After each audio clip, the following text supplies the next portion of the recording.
mute my mic. What's up, everybody? It's your boy, SquallRush. And today is Nerding Out, a podcast where we go over some anime, some gaming, and a pondering topic of some sort. So without further ado, let's get into it.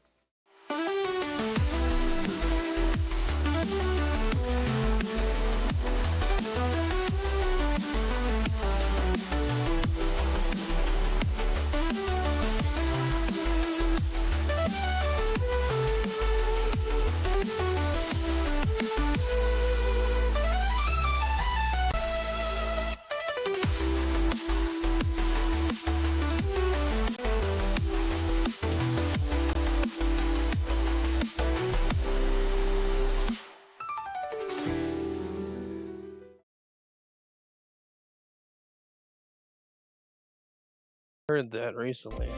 Alright, welcome back, everybody. Welcome in. Testing. Oh, I'm a little low. I'll fix that later. Are we alive? Yes, we are all Gucci to go. Get this out of here. Alright. Can you hear me at all there? Yeah. Say something? On the stream? Yeah. Speaking of us being all Gucci, does anybody know if Gucci Mane was ever sponsored by Gucci? Or did he just take their name? I don't have a clue, to be honest. Alright, so introductions. Shit, we don't have an intro question. 7 Ninja, what's the intro question? You're good at Oh, those. fuck. What game have you guys been playing recently? Oh, Give a short summary of what it is. Alright, so you guys know the drill. Y'all could be a little louder, but Ninja the quietest. Alright, I'll boost him up a little bit on Discord. So my name is SquallRush, gaming addict, anime nerd, Dragon Ball Z fanatic, all that good stuff. Let's see, I got a Linktree /SquallRush. Got a bunch of platforms that I'm on, and if anyone knows any other platforms to be on, and if you let me know, I'll probably make an account for that too to post some content on there of some sort. I got a secondary Linktree for my backup accounts because I got some backup YouTube accounts, backup TikTok, you know the deal.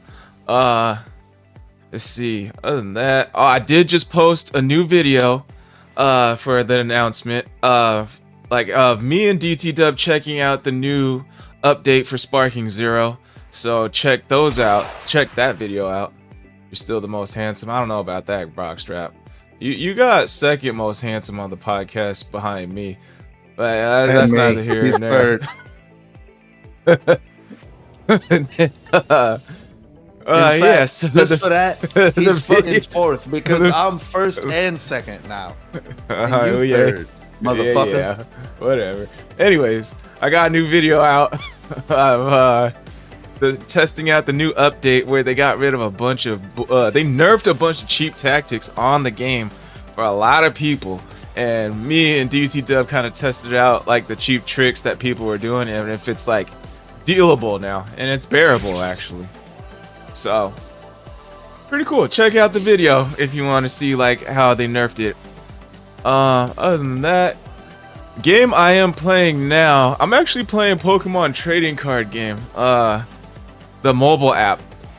My coworkers got me on it and I've been kicking ass at that game. I'm a beast. Ninja, Secret Cold Sauce, we gotta play that together sometime because y'all ain't ready. Set it to download right now. Yeah, you about to get whooped 24/7, baby. You up. I'm gonna fuck you up. I'm gonna fuck your shit up. All right, take it away, Cold Sauce. I ain't even using lube. What's up, everybody? My name is Hunter. I'm the most handsome man on this podcast right here. Hold up. I'm the guy that's about to... I'm not holding up so you can play a fucking...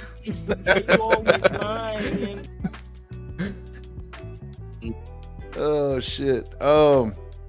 What's the fucking opening question? You plug your socials, any announcements, if you got any, and what game are you playing right now? Yeah, I mean, you can find me on TikTok at Hunter on Tick. I'm literally playing Fortnite right now, but I just re-downloaded Being cooked. Star Wars: The Force Unleashed. Shut the fuck up, Ninja. Star Wars: The Force Unleashed 2, and if you haven't heard of that game, it's obviously it's a sequel, but it's about you play as this apprentice of Darth Vader, and that's about it. I don't know. You can change your lightsaber color and shit, and it's pretty fun. All right, boys. It's 7Ninja7. You can find me on Rumble, Game Jolt, and MeWe should lead you right back to my Rumble channel at 7Ninja7. I'm a ninja connoisseur, anime connoisseur, pretty much everything anime except for Yaoi or Yuri. And yeah. So what game I've been playing recently? I just recently started playing the finals. Now the finals for the main mode is like a 3v3v3. You have unlimited lives. You have a 3 different class system, basically light, medium, heavy. And you're basically just trying to take over a cash box, put it inside of this bank, and actually bank it. You gotta like do a kind of King of the Hill style type of game mode. And there's other modes where it's like four groups instead of 3, and then there's like a 5v5, kind of mobile King of the Hill kind of thing. It's pretty fun. Hope to see you there. Like the anime King of the Hill? No, not the anime. The cartoon? Is that what you Yes. meant by that? Same You- shit. It's Nah. fucking- Nah. I knew you was gonna get mad at that. So. Disrespect is crazy. That's one of the ones. It wouldn't be better if it was an anime. That one has to be a cartoon. Yeah, it does. Alrighty. It'd be more like Bebop. Oh shit, my bad. I think it'd be more like Alright. Bebop a little bit, honestly. That's cool. Alrighty, peeps. So it's time for the anime segment. Let's get into it.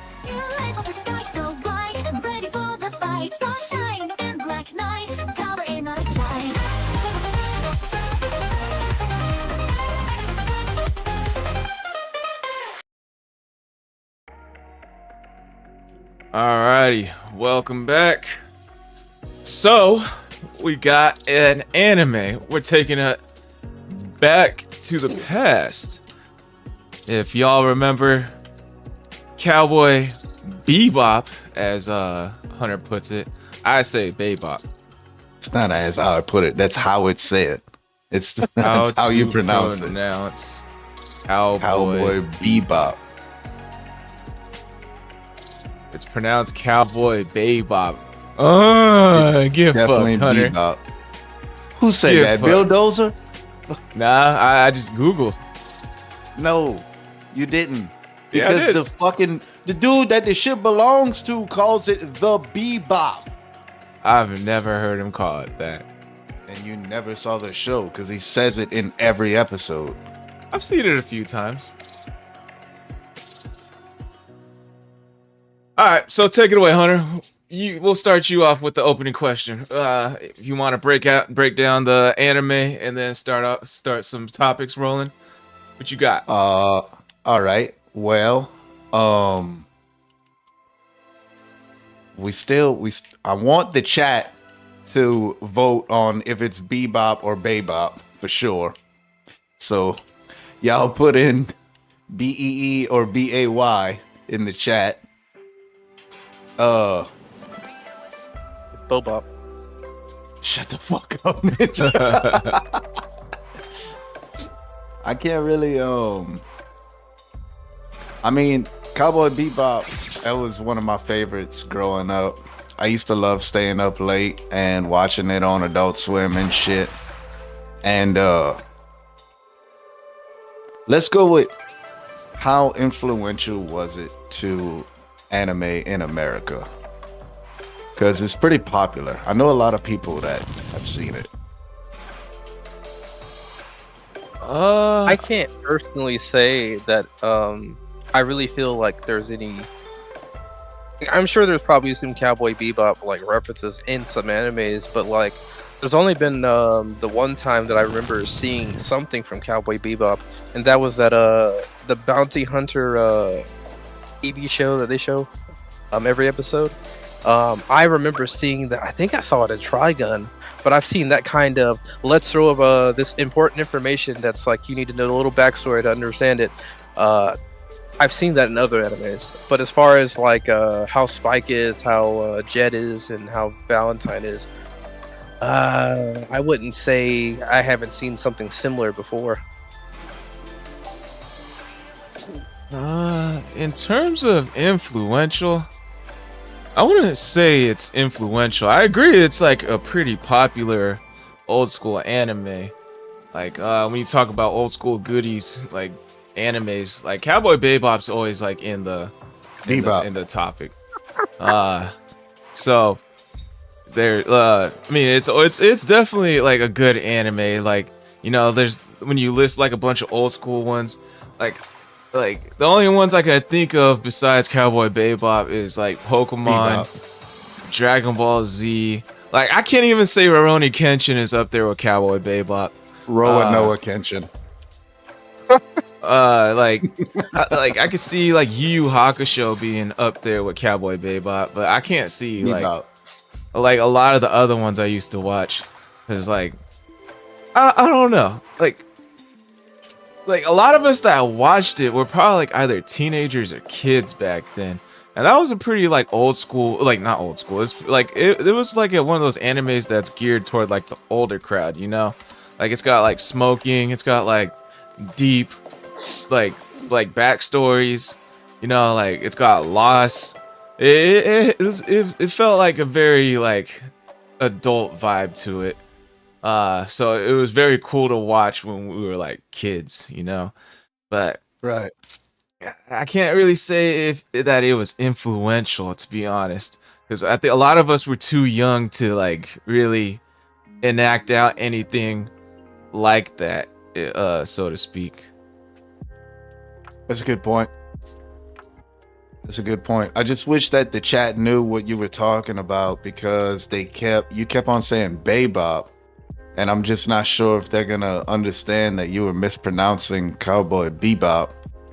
I think it was like ahead of its time by a lot. It was one of the few animes at the time that actually had good voice acting. I think the production was really good. I don't remember any spots having like bad animation and shit like that. And also, like, I don't want to say it's in a class of its own, but it's certainly in a rare class where I don't see a lot of space related anime.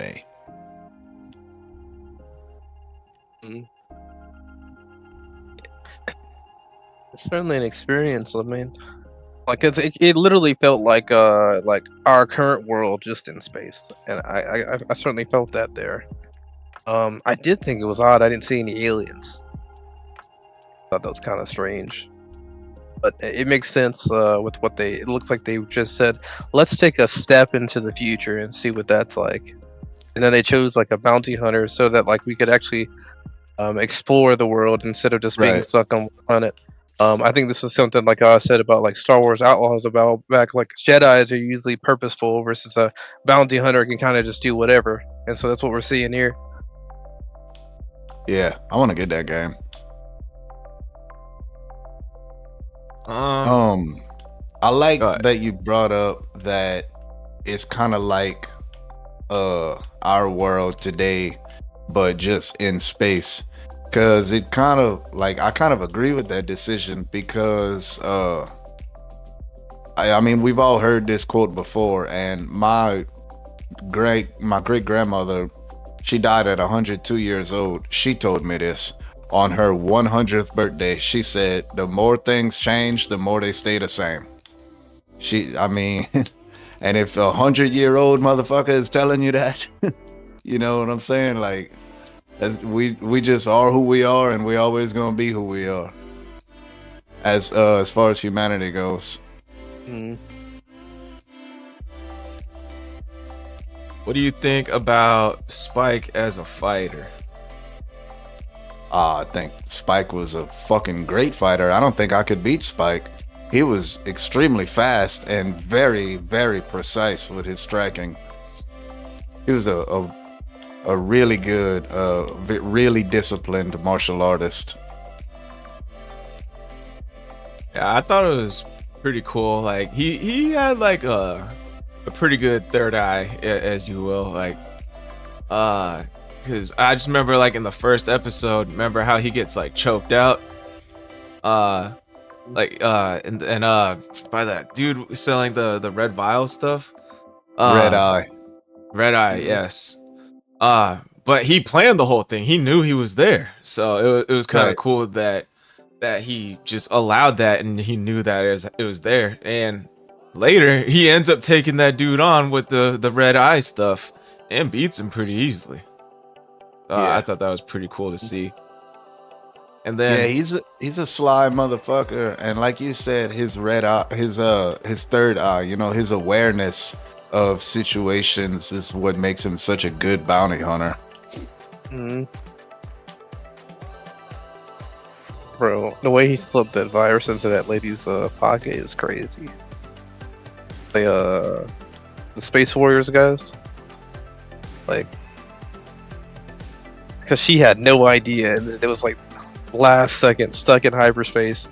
Like, oh no, what is that? The virus clashes with the wall, and they basically, I think all they were gonna get turned into monkeys, but like, I thought they died. You know what you just reminded me of? My first anime crush, Jill Valentine, I think her name was, from Cowboy Bebop. The girl on the fucking one with the big titties.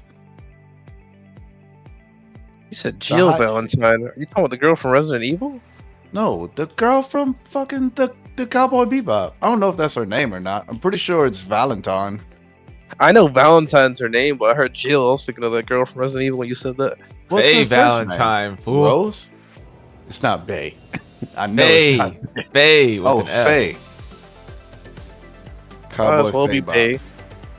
Yeah, this would be my Bay. Also, like, and y'all don't judge me because I was like fucking 10 years old watching this shit, but Edward was my first femboy crush. I didn't know it was a dude until I started rewatching it as an adult, and they keep talking. No, it's a girl. Ed's a dude. I No, promise. Yeah, no. Ed's They Yamaha confirmed it. situation. They No, bro, go confirmed look it. it up. Ed's a dude. Look it No, up, Faye JD. confirmed it. It's a dude. They use he the whole time. This is the Yamato thing all No, over again. oh my god, bro. This is the same thing. It's Oh, a you girl, admit bro. that it's a woman. Look it up, dude. Edward is a boy.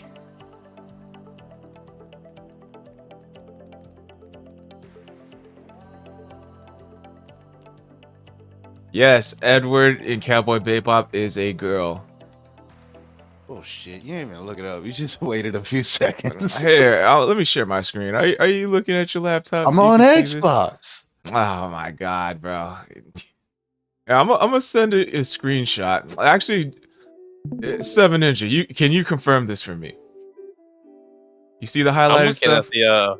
I'm looking at the wiki. It says her father. That is Citric Man. There you go. What? Her father is in early life. It's like Edward was born January 1st, 2058 on Earth. Her father and the Citric Man was basically her. Dude, Yep. there's a it's whole girl. episode about him being a boy. No, boo. She's not a boy. Like Fucking on- Mandela effect. I like- know what I'm talking about. no, I in the remember first being very like feeling weird because I found out it was a boy. No, fool, because the first episode she was introduced, I think Faye gave her like a bath or something. And it was like, oh, you're a girl. That's what she said at the end of the episode. Oh my god. Oh no. Well, I don't even like her no more. No, but now that she's a girl, you liked her when she was a boy. I had I was like, when I was younger, I was torn between her and Faye Valentine because Like I used to like the skinny girls a lot. My first crush was this chick named Rebecca, and she was fucking fast. She was a really good athlete, and we used to all play tag, and it used to piss me off that I wasn't faster than her. But she was like really skinny. And then the other girl who actually I'm talking to right now, Caitlin, has, you know, she grew up to be more curvy, hips and big titties. So The heck does that have to do with Edward? Anywho, Edward was skinny, Oh, and Faye was voluptuous and delicious. huh? I think you're just hungry. I could go cook something after this match. 7 All right, people Chino. left. Chino, if you're in the chat, is it Cowboy Bebop or Cowboy Bebop? He calls it the bebop. Got it. Or Owns Cowboy the ship. Bibbidi The Bop. mechanic dude, Jet. But since we're on the topic of like Spikes fighting and Edward, like, what'd you think about Edward's dad coming in out of nowhere toward the end and whoops the living shit out of Spike? Like, I don't even remember that. you don't remember that? No, I didn't know we ever met Edward's parents. It was just Maybe I his didn't dad. finish the show. You didn't finish the show? I don't know. I'm starting to think I didn't. Oh shit! Yeah, it was like Might the be on last Twitter. few episodes. What was I that? feel like I would have remembered Be on that. Twitter. It's on Twitter. I say it might be on Twitter. Full episodes? No, like the fight between Spike and Edward's dad might be on Twitter. Oh, Seems very Yeah, important, you know. yeah. Spike and Edward's dad, they fought, and it was pretty cool because I think Edward's dad was a bounty, and so Spike went after him, and then yeah, dude, like Spike was going all out, and it looked like Edward's dad was just chilling, like whoosh, blocking shit, whoosh, then smacking him in the face, like nothing, bro. Damn. Yeah, it was pretty cool. But it was random, but it was pretty cool. Let's see. Spike versus Edward's dad.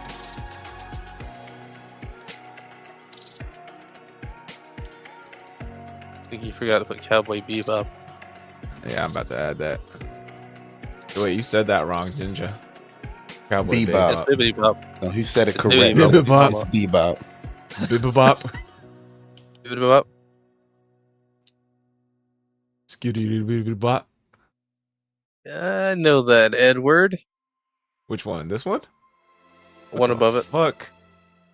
I think that's a dude there. It might be. Quick before Cold Sauce looks at it. Yeah. Go Trying down. not- Too. I'm not seeing this fight anywhere. Dang. Wait, how the fuck? Oh, we're in All right, let's talk about thoughts. Nerding What do you guys? What's your initial thoughts on it? Do you like it? Why not? Seven Ninja, we can Cold start with Sauce. you. Okay. I think it's a great show. It's not really for me. It wasn't bad. I could certainly see why people liked it. It's just like, you know, I heard someone describe it basically as like we're seeing people living their mundane lives. And I think I was looking more for I came into this looking for more of a focused story. And what I got was more of it felt more like world building as a story itself. And while world building as a story itself would have been fine if I came in that way, I kind of didn't enjoy it because I was looking for something. Because we see like the very first episode, we're literally seeing Spike's past. So I'm thinking we're going to see hints all across the whole show. And I just never saw that until like certain episodes. So I don't hate it. I just think to myself that like I like world building in the background, but maybe not as a show. I could go dig into it. I could do something like that, but as far as just as a show, I'm not a big fan of it. That's a great point. I think that was the biggest flaw of the show. All right, what do you think? What's your thoughts on the show, Hunter? You like it? Why or why not? I give it a 8 out of 10. And the only reason I don't give it peak anime status, 10 out of 10, like Dan to Dan, is because of what Ninja just said. There wasn't enough story. There was certainly a lot of episodes, but not a whole lot happened. Mm-hmm. I can agree with that.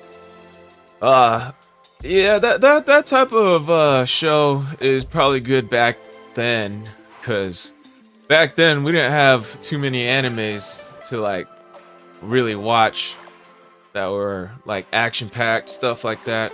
Nowadays you got like a bunch of action animes all over the place. You can like scroll the front page of Crunchyroll and find like 10 of them right off the bat. So like back then, like those type of animes were really popping, you know. But I do agree, it was like the first 2 to 3 episodes were pretty action packed, pretty cool, and then there was like I want to say like half the season went by, and then there was like a midpoint where some real cool shit happened. Then another half the season goes by where they're just dicking around. Then at the end, it was some more like the end, like some cool shit happened again, some real story shit. It, you know, like it kind of reminds me of like Samurai Champloo. Like Samurai Champloo was really like that back in the day. It's almost like it's a lot of filler. Yes. Like Boruto. Boruto. You get that cough checked out, man. What'd you say? Would you say, Hunter? You were coughing. No, that's all I was doing. I was just coughing. I didn't say anything of importance. For sure. Oh, sound like you said some Boruto while coughing. Can you confirm or deny this? Oh, no. I mean, there's quite. I can understand why you might have accidentally heard that because we were talking about having way too much filler. So, yeah. So you were saying some Boruto then? Alomon came in. What's up, Balo? How you doing, bro? Balruto. Balu. Baluto. Ballbop. Boss Brown. What's up, bro? Thanks for coming by. Actually, Squall, I'm glad you brought up like the timing of when the anime came out because that did work in its favor for the time it came out with the whole not having a story thing. Because like I wasn't making sure I watched every Saturday night or whenever it came on. You know what I'm saying? Like it was on television. We didn't have streaming sites where we could just sit there binge watching a fucking story, you know? So for back then, those types of shows, like they did good like that. Like we have, especially for Cowboy Bebop. It's probably why I loved this so much when I was a kid, because you put it on and whatever episode you on, you got the whole story of that episode in that one fucking episode. Like in the beginning, all right, we're going to get this guy, he's on this planet. They go to that planet, they get the guy, but they let him go every fucking time. They never fucking get paid. Yeah. If that show was to come out today, like it probably wouldn't hit as hard, because like back then, like all the shows were kind of like that, just a lot of filler, sprinkle some actual story shit in here or there. But today there's like a bunch of action everywhere, or there's always something that progresses the story here, like at least within like an episode or two, you know. So like the stories move a lot faster, you get more bang for your buck with your time in today's animes. But like back then, like that was acceptable, you know. Right.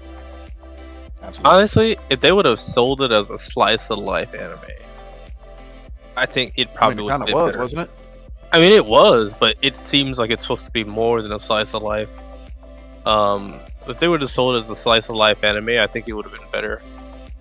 Then again, I'm talking from now and not like back then. So, it seems to me like Ninja's own expectations of things are what's getting in the way of Ninja enjoying things. this particular one, Yeah, I guess so. 100%. You're one to talk, Hunter. Every anime we bring up, I hated it. What are I you hate talking this show. And he's kind of right. Hey, like, What do got you it right on mean, that. dude? Dan to Dan is literally the best anime of all time. I was really expecting you to hate that show, like for some odd reason. Tell you what, Oh, I hated that fucking last episode that I just watched. Blue balled the shit out of me. Didn't nothing happen in that goddamn episode. Well, why did you hate Hell's Paradise again?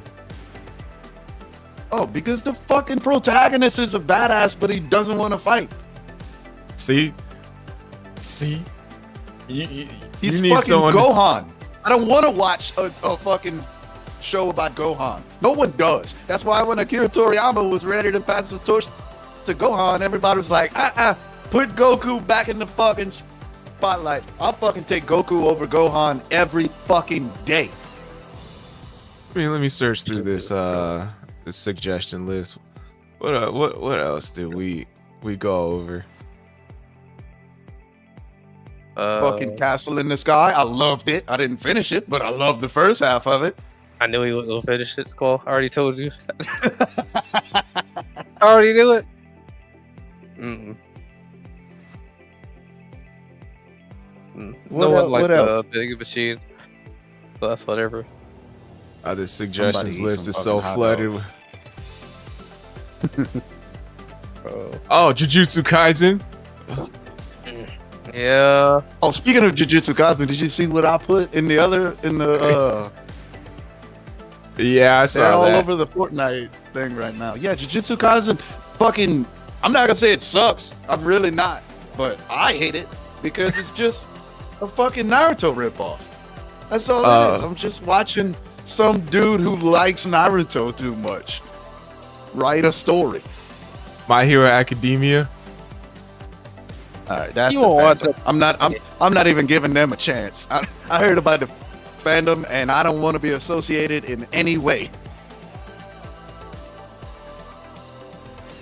What other animes did we go over? And he wouldn't have liked the first episode. And worst part is it'd be explained why he's like that. he wouldn't like the first 5 episodes.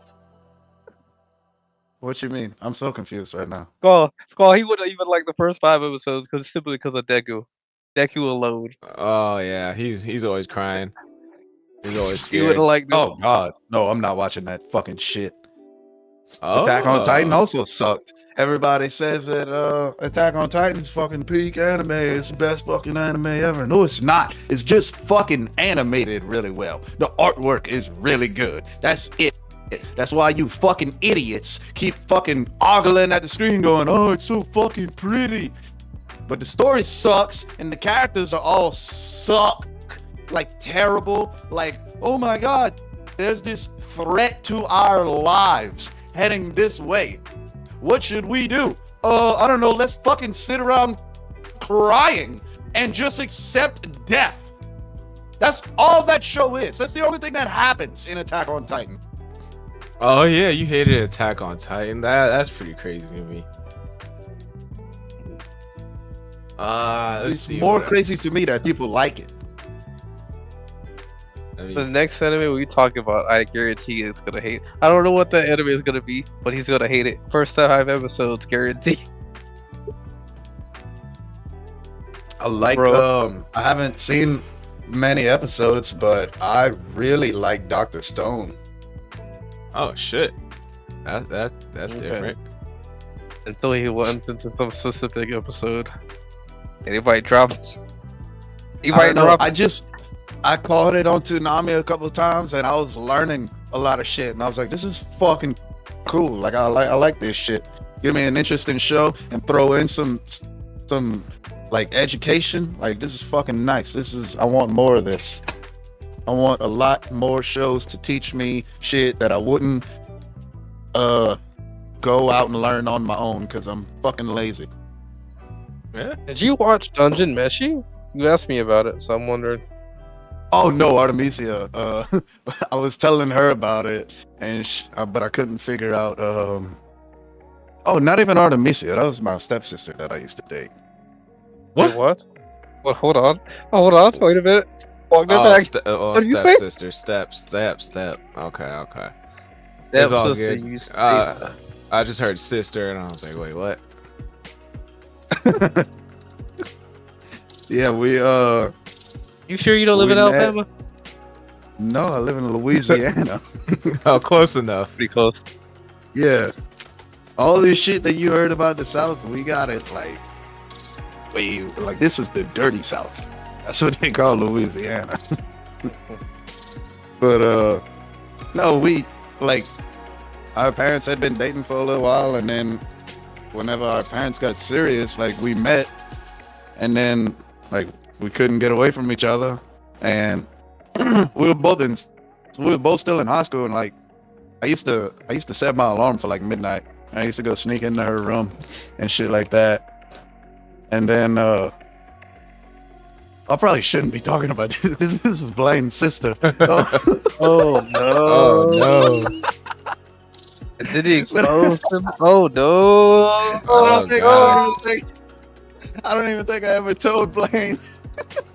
All right, let's no. switch it back. Let's reel it back. Cowboy Bebop.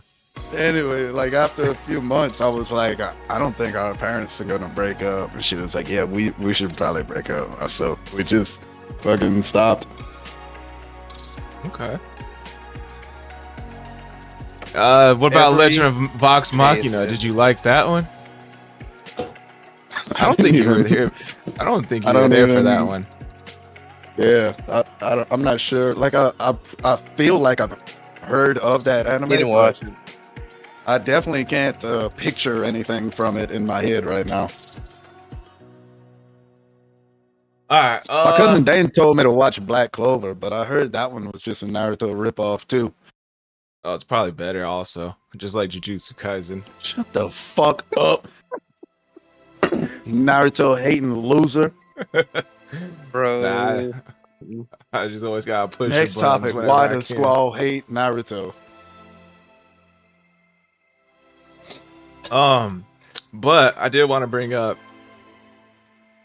the fact that as good as a bounty hunter Spike is, why are they always broke? Because if they I originally would answered have that earlier. What? Because every time they go and like every episode, they're like, this fucking man is wanted on like whatever TV show. And they're like, all right, we're going to this planet. We're going to get this dude. And they meet the person. And it's always like some kind of situation. Like one of them, the dude wound up being like freaking 90 years old or some shit. They were like, we can't bring this dude to prison. Or like another one was like, oh, this dude's like a fucking really good guy or some shit like that. It's just always shit where like they didn't feel right about turning him in, so they never turned anyone in.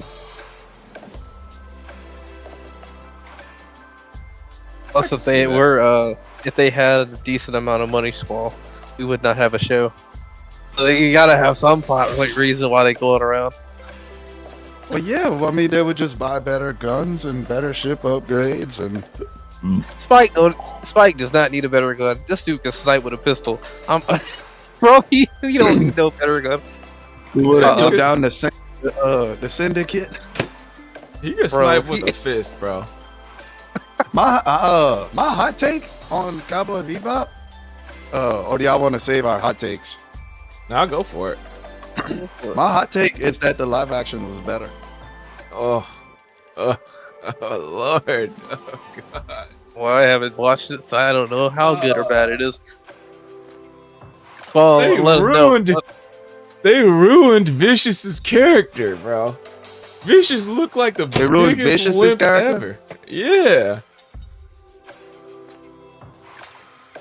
Vicious was like Well, this cool, like quiet, silent, I'ma kill you without a second thought type to like, oh God, please, master, don't hurt me. I'm just asking for a scrap of bread here. what fucking show did you watch? What are you talking about right now? The live action one, dude. He turned Dude, into a Vicious wimp. didn't take shit from nobody. What are you talking about? Bro, he Vicious, was on when his he walked knees. on, when Vicious was on camera, it was like when Magneto got on camera. Like you knew shit was important right now. And people were in danger right now. When you saw Vicious, people were fucking scared. Nah, no, live action, bro. I quit watching because he was such a wimp in that show.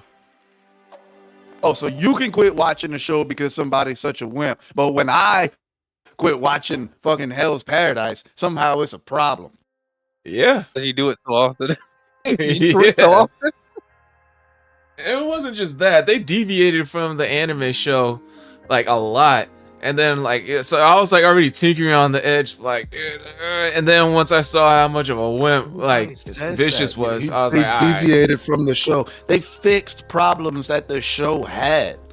Nah. They didn't name changes that they made. I guarantee you, everything you about to say is shit that when you were watching Cowboy Bebop the first time, you were going, why they didn't do this like this? Why this is done like this, but this ain't done like this? Like Spike, like Vicious, he has a code name that is an adjective. So Spike's code name in the Syndicate, in the live action, was Fearless.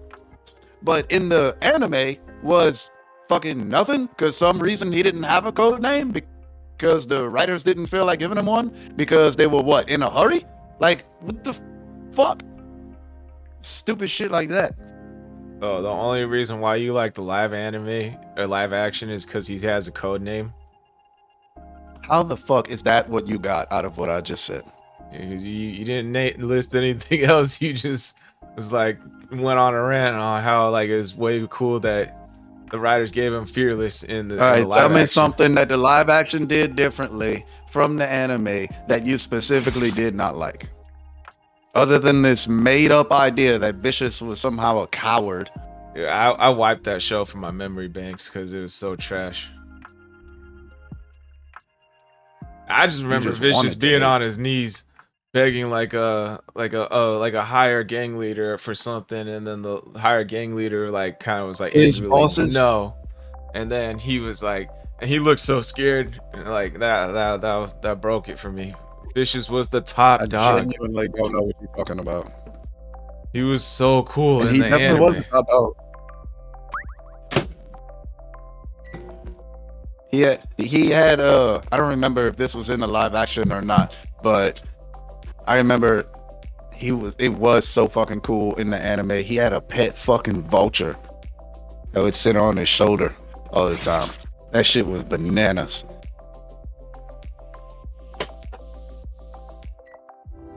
Oh I'm gonna shit, get Boss these hot Brown. dogs cooked eventually. Boss Brown said, any fan-made live action of Cowboy Bebop is definitely better than the live action series. Oh, Well, he's entitled to his wrong opinion. I don't know, bro. I don't know if it's I've never seen a fan-made live action of Cowboy Bebop. I doubt I'm going to. But I thoroughly enjoyed the Netflix live action Cowboy Bebop. I haven't seen one yet either. If there is one, I'm pretty sure it'll be better than the live action. I tell you what, anime does definitely have better fan-made live actions than the actual live action. Fucking Dragon Ball. Oh yeah, that's facts.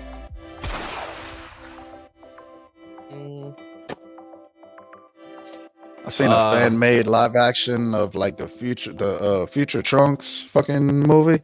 It went hard as fuck. A fan-made live action of the Future Yeah. Trunks. Oh shit. Yeah, the Future Trunks movie. I think it was like Korean, maybe. So a couple of things Boss Brown said. One Piece has got to be the GOAT anime. And then he wanted to ask, do you like Detective Conan? That anime is long. Holy crap. Oh my god. That thing's still going on.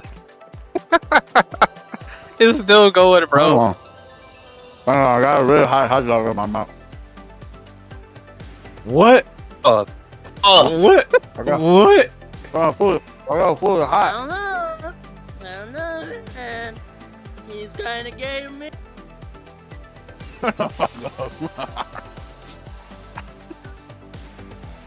That was hot. What's the fucking question? Do you like not Cowboy Bebop? Do you like Detective Conan? The late night show host? No. It's an anime Anime. with like was it a detective, like an adult or teenage detective who gets turned into a kid? 'Cause I know he's a kid throughout the show, but he has like an adult voice in his head when he thinks. I think it's an adult. Like Yu-Gi-Oh? No, he's like got reverted to a kid, I believe. Like No, I've never Yu-Gi-Oh, seen he can turn into like somewhat of an adult.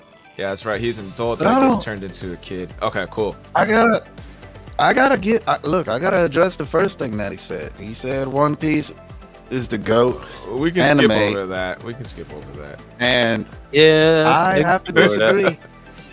Oh. Oh, we got okay. Let's get into this.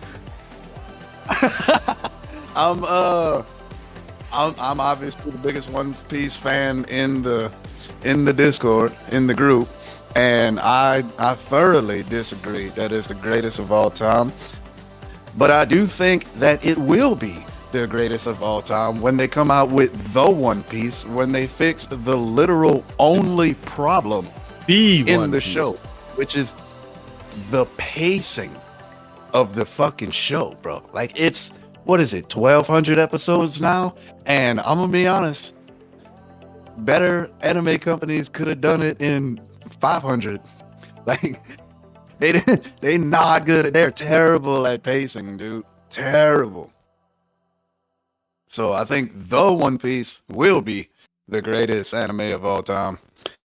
But it's still nothing's ever gonna beat Dragon Ball Z. It can't. The only thing that's gonna wind up beating Dragon Ball Z is Gravity, which, by the way, is written by Hunter Bro and should be getting Owned by published Einstein. soon. Pretty good It's book, what? if I say so myself. Owned by Einstein. What the fuck? Wait, you read it? No, No, he I didn't read it. I haven't read it. Ninja read it. I read a few Ninja pages. said Ninja gave it a good review. Wow, well, you didn't read it. That's tough. I need an audio reader or like a one that reads to me. I don't know, Google Play. Google Play. Okay, I'll check it out. Let me see. I'm gonna DM it to you so I remember to look for it. Ninja's the one that knows how to do that shit. Final thoughts on Cowboy Bebop. Then we can probably move on to Bebop. the Game Awards. Yo, Boss Brown, is it Cowboy Bebop or Cowboy Bebop? Or is it Bibbidi Jet. Bop? So my final thoughts on Cowboy Bebop. I think it's a pretty Bebop. good show. If I was to recommend it to anyone else, I'd have to give them a warning of some sort. Like, hey, remember, it's from the past, 20 years ago, 20 plus. So it's gonna take a little bit of patience, but it's got some good moments. So make sure you keep that in mind. It's a good show with some patience. I like the the older vibe it gives. There's not that many animes out there that give very like vibes like that. Like a lot of animes nowadays are like kiddish, like some like not like too kiddish, but you can tell it's got like there's gonna be some plot armor up in this bitch. We ain't gonna see many many people dying. You know, this show had smoking and stuff like that, which you don't normally see in animes anymore. It had guns, like alcohol, it was very older vibe. To give me either of these sets of guys to make a Cowboy Bebop live series. I think that's what he posted in Discord. But yeah, the show. I like the show. I like it didn't feel like it had like. It didn't give off kid vibes. It was a different vibe that it gave off, and that's what kind of made it unique. and especially to us watching it like 20ish years ago. We were all kids or teenagers at the time, and we wanted to be part of the cool kids. We wanted to be like see what older people are into, you know. So that's what was really cool about it for me. I'd give it a solid 8.5 out of 10. I mean, like, I'm comparing it to old standards, of course. You know, if you bring it up to today's standards, I'd probably give it like a 6. But like, since based off my nostalgia of it, I'll give it an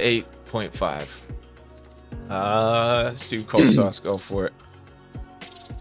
All right, well, I'm gonna give y'all an actual review, because Squall is obviously hating and dick riding the fuck out of these new animes for no good reason at all.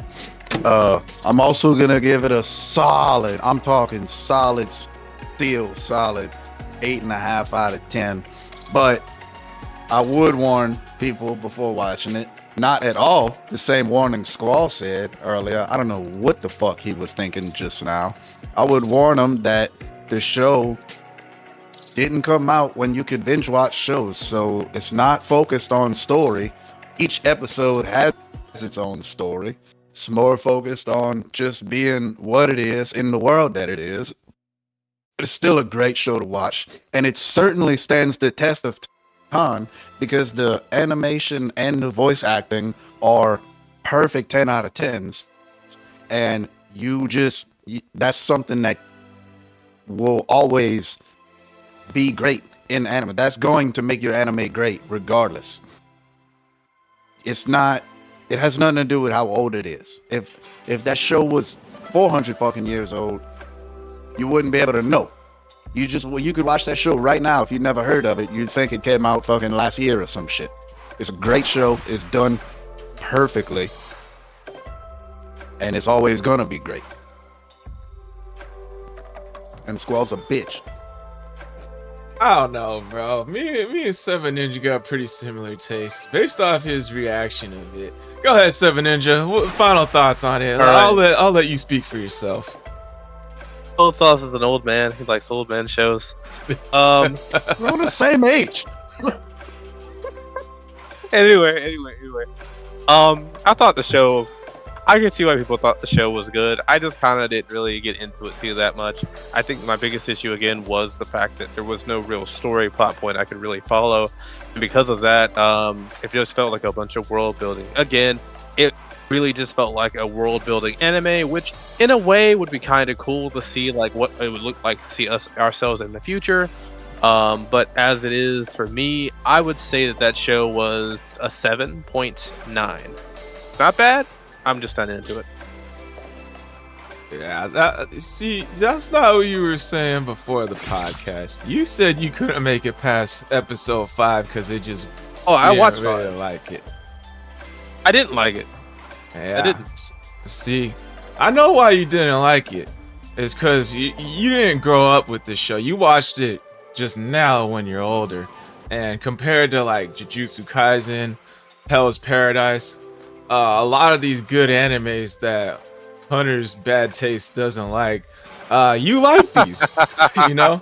But Cowboy Bebop, I could see why you didn't like it, like, because you're comparing it to all these newer great animes, you know?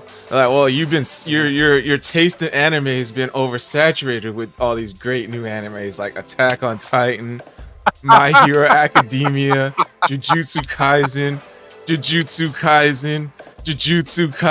you know? All that good stuff.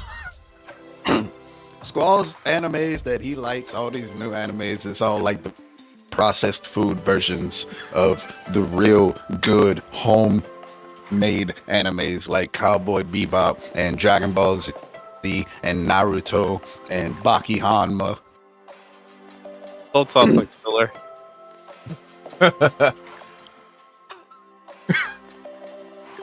I liked the show like when I was a kid, but I could see why, like, if someone our age was to watch it now, like, wouldn't like it. You'd have to be a person that likes slice of life anime, like reincarnated as a vending machine. Sit there and binge watch it, you're not gonna like it. Like I said, every episode has its own story.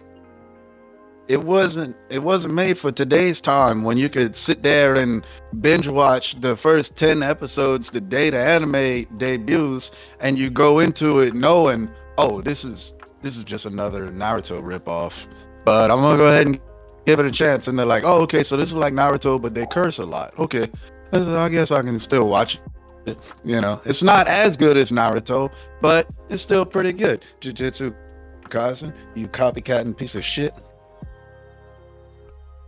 All I'm hearing is that you have bad Jujutsu Kaisen taste. sucks. All I'm hearing is you got bad taste in anime. So it's fine. I It's have fine. good taste in anime. That's why I don't like these new animes. Oh my god! It's fine. It's My fine. palate for anime is used to good, authentic, home cooked meals, and I'm sorry, but this processed food bullshit is not doing it for me. It's fine. I That's like why some I of the got in the animes. kitchen and I started cooking myself. Gravity will be published soon. In 5 years. Nah, I need to just find a publisher. That's the only thing. It's already ready. I'll make sure to leave a bad review for that. But all right, Wow. gaming Fuck you section. Motherfucker. All right, gaming section starts now. Fight for the light, silver dolphins glow. Fight for the right, feel the power flow. Fight with all our might, and the truth will show.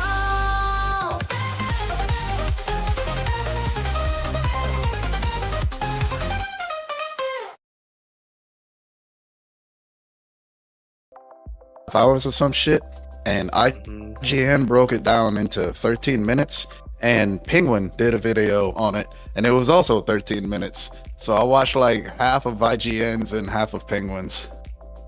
Well, there's a dude in the comments who actually posted all the winners, like the sections, and like when you go to it, it shows who the winner was. So fighting game was the first one. If it will fucking play. Yeah, wait, your other link, does it show it? Did this win? Seven Ninja? Yeah, the winners. You all category. We'll start with best game direction. So there is best game direction. Astrobot, Balatro, Black Myth Wukong, Elden Ring, Metaphor, Refantasio, Final Fantasy VII Rebirth. The winner is Astrobot. Who do you guys think should have won out of this list? I actually thought Astrobot would win. I figured people weren't going to vote for Shadow of the Erd Tree just because it's a DLC. Are we live right now? Yeah, we're live. Yeah, we are. Okay. Balatro is a distinct taste. Like you kind of have to want to play a card game versus everything else is kind of like in some form of the. It's in the same position.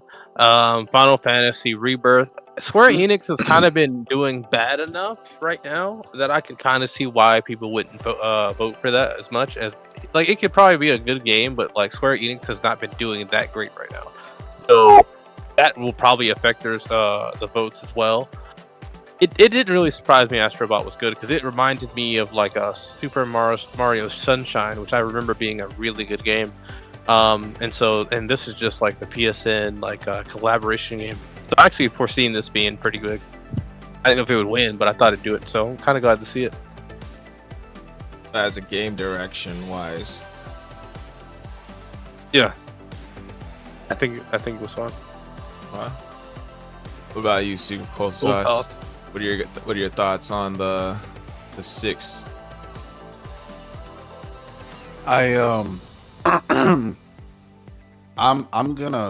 gonna be 100% honest with you. Like I don't really keep up with like today's shit enough to have an opinion on like any of this.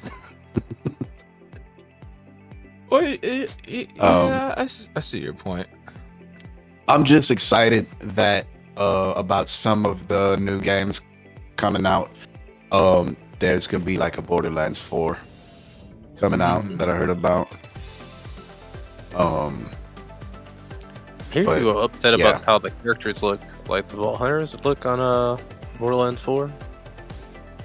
But I like Hear about that. I was excited to hear that Squall tested that Sparking Zero update and they got rid of some cheese shit. And then what's that other thing I was excited about? Don't know. I don't know. Well, I did hear good things about Astrobot. I know it was like, I think that came out when like some other hot games were out. And I was surprised to see that take some people's attention away from other games. I forget when it came out. I think it Astrobot came or out- Astro Boy? Astrobot. Yeah, I think it came out like around Black Myth Wukong or Sparking Zero. I'm not sure. Like, I think it was like, Wukong. Okay, yeah, because it was like when I was like seeing people play it, I got the game and I would like watch some people's streams, and some people would be playing this instead. I was like pretty shocked.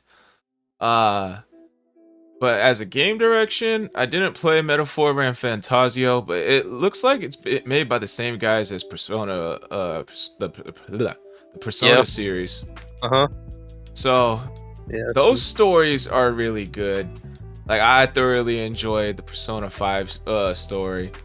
Final Fantasy 7 Rebirth, kind of a hot topic, but I actually don't like the direction they're taking with Final Fantasy 7. They completely changed the whole story. I was fully expecting like them to keep it the same, but they went a whole ass different direction. So I'm giving that a down thumb when it comes to like direction. I'll still play the game, but I don't like it, what they did with it. Black Myth Wukong, I like the direction they went with it. They kept, I know, like Hunter, you say you didn't like it because it's not even Wukong, Sun Wukong, Right. but I say fuck it, bro. Like, it brings some lore, like people to the lore of the original Dragon Ball like story. So I like it. I like that direction. Balatro, I can't give a good insight feedback on that game. Never played it, never really heard of it. I just know it's a card game. Astrobot, I can see why it's such a great game, and like why it won best game Because they direction. wouldn't have named it Wukong. You know, like if they'd have just named it something else, would have been great. See, best narrative. Final Fantasy 7 Rebirth. What is narrative? Is that like story? Best I'm story? assuming story. Yeah, I think so. I'm assuming story. So Final Fantasy 7 What else would it Rebirth. be? Like a Dragon, Infinite Wealth, Metaphor Ran Fantasio, Hellblade 2, and Silent Hill 2. When it comes to story for Rebirth, I'm giving that a hell no. So I'm glad that didn't win. Never heard of Dragon Infinite Wealth. Don't know anything You'd have to about like the Hellblade. Yakuza games. Huh? You'd have to like the Yakuza games for like a dragon. Oh, yeah. You know what? Those games they have a bunch of games. I'm not surprised that they're in the list, to be honest. If they're doing that well for this long, I'm assuming it's a good series. I got no feedback for Hellblade 2 or Silent Hill 2. I know some people were streaming Silent Hill 2, or they got Silent Hill 2 instead of Sparking Zero. So to me, that actually says something about the game. I'm not surprised that it's in the list. Metaphor Ran Fantasio, like I said before, it's the same company that makes Persona, so they give good games. They make great stories. good That's all I games. got to say. They're pretty consistent. Like how Mhm. like Nintendo is pretty consistent about their games. They're pretty good consistent about how good their games are. So this actually doesn't surprise me at all. I don't know much about Hellblade to really talk about that. And Silent Hill 2, I'm gonna be real with you. I heard more about Final Fantasy than I heard of Hellblade and Silent Hill. So I think it makes sense. Fuck Ubisoft. Who makes Ubisoft? Or which game did Ubisoft make? I think he's just talking. The Assassin's Creed Yeah, he's games. just talking. No, I have a legit reason for saying fuck Ubisoft. They became like really greedy. They started doing a lot of DLCs and fucking shit like that. And it aggravates me because they have good like mechanics. Like they have good parkour and shit. That we see in Assassin's Creed and what we saw in Prince of Persia. But also, like they're always, like I said, they're money hungry, so they're so ready to fucking rush this thing out the door and start making money off of it that they don't sit there and test it enough, and then they wind up like the shit. It just doesn't work the way it should. We've seen that a lot in the movement mechanics of Assassin's Creed Black Flag. And they just refuse to get better. They don't want to take their time. They just want to make money. So, fuck them. You got any feedback on the best narrative options? I don't know any of those games. What about Silent Hill 2? Artemisia made me watch that movie. I told her I didn't want to because it was scary. And then we watched it, and I was right. It was scary. Fan. No, I was really fucking aggravated that she made me watch it, and so I got to choose the next two movies. But I think it's her movie next.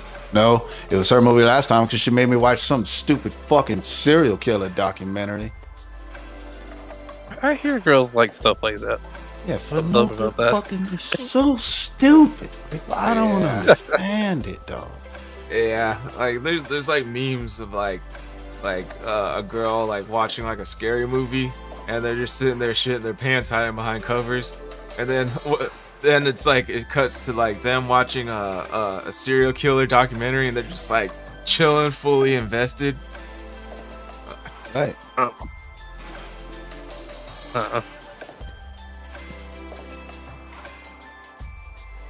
Alright, best art direction.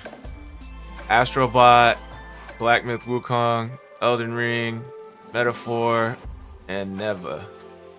I don't know. I never heard of Neva. So The thing about art is this. Never. The thing about art, though, is it's very subjective. In that way, I don't really know how to really take this. I've seen some of Metaphor. I was watching Fused Aegis TV play it.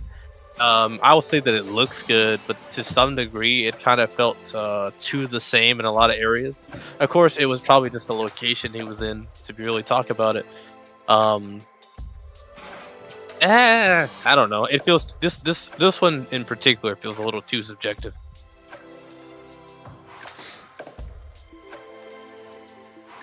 where the heck did you comment that, DT? I don't see your chat anywhere. They're the only ones that got Stockholm syndrome. I'm not really sure who you're talking about, referring to there. Is he on art. YouTube or something? Yeah, it's on YouTube. I don't like it says it's on a live chat somewhere. I can't find it on any of my live chats. Art though, I feel like it's like the style. What has the best style? Like when I'm looking at this picture of Neva, it looks very artistic. You know, like Metaphor is more like, if it's like anything like the other Persona games, it's more anime styled. So that's pretty like even Astrobot is more of art, you know? Like Black Myth, Wukong, Elden Ring, I wouldn't really put those as art. That's more of graphics, you know, like those are some really good graphics in the game. I can't really call it art, you know? I mean, there's an art to making it look really good, but I would give that more to the other three options rather than Elden Ring and Black Myth Wukong. Usually games like Neva, at least for the art that I'm seeing right now, usually games like Neva have really good art. But I don't know. Like I said before, I think it's very... obviously, we're voting on something that's very subjective. But like, this one in particular feels more important to the individual than everything else that we've seen. So Oh, DT how I was feel talking about it. about women have Stockholm syndrome when they get scared of like scary movies, but How is they that love Stockholm syndrome? Stockholm syndrome refers to a psychological phenomenon where a captive or victim develops positive feelings toward their captor or abuser, often as a coping mechanism to survive I a know what it traumatic is. situation, like being held hostage. You know, I kind of agree with that. That's why girls are really into like 50 Shades of Grey or something. I heard of something like that. No, that's not. No, they're in the 50 Shades of Grey because they're horny bastards. I'm talking about Stockholm syndrome. What he's trying to say, I believe, is that they have watched so many scary movies that they force themselves to like scary movies. That's what Stockholm syndrome kind of is. Well, I mean, like when you're into like that being held hostage and BDSM and stuff, that kind of like a lot of those guys that possibly do that are like maybe like I could see like serial killers being like that. You know, they capture their victims, tie them up, and stuff like that. So then there's like somewhat of a sexual tie in there with girls liking that kind of stuff.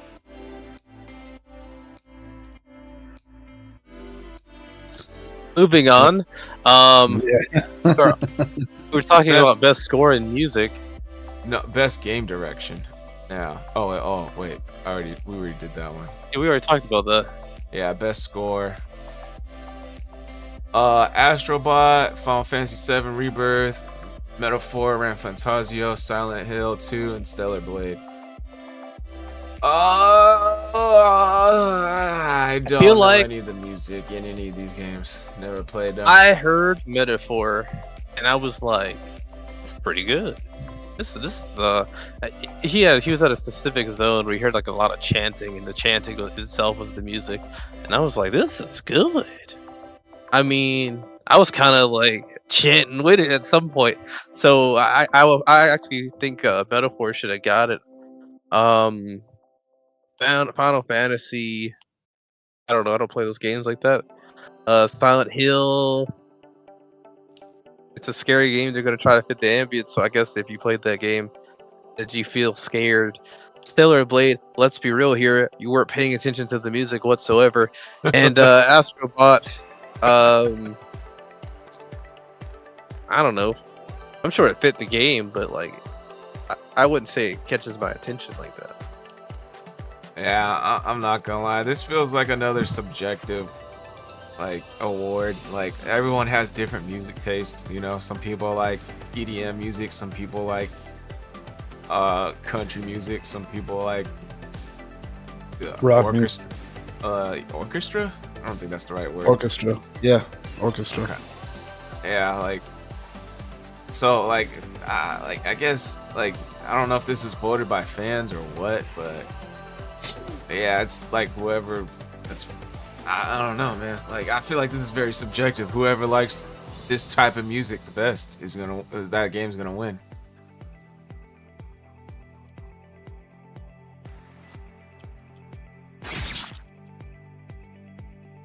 You listen and hear Cold Sauce losing.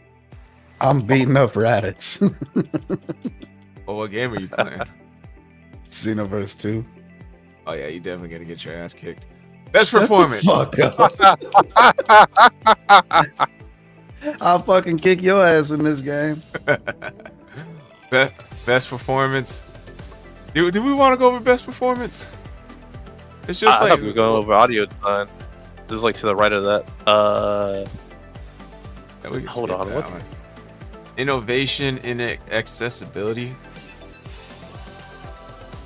We can skip that. Games for impact. For a thought-provoking game with a pro-social meaning or message. Closer the Distance. Indica. Neva. Indica. Life is Strange, Double Exposure, Hellblade 2, Tales of Kenzera. I never heard of any of these games. I can't give a good feedback. But for I'm these. real interested in Indica. I wonder if the sequel's gonna be called Sativa. What about you, Seven Ninja? You got any good feedback for any of these games? I don't really care for Life is Strange. Hellboy 2, I know one guy in particular talks about that one. Nava, the thing is, games for impact, we're thinking maybe it helped the world in some shape or form. Yes. It says for a thought-provoking game with a pro-social meaning or message. The thing is, I think out of all these games here, I would have chosen Neva. I've seen some gameplay on Neva. I think it's something to do with protecting the plants or something. So I could get behind that one more than anything else. Vegan. Yeah,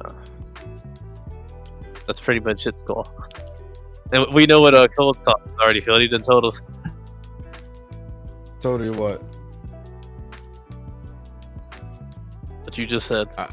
Best ongoing game awarded to a game for outstanding development of ongoing content that evolves the player experience over time. Halo. Oh god, that's not on the list, but I already know your pick on this list. So Me? Destiny 2. It's No, shh, I'm gonna save that for last. All right, Destiny 2, Diablo 4, Final Fantasy 14, Helldivers 2, and Fortnite. So what are we picking?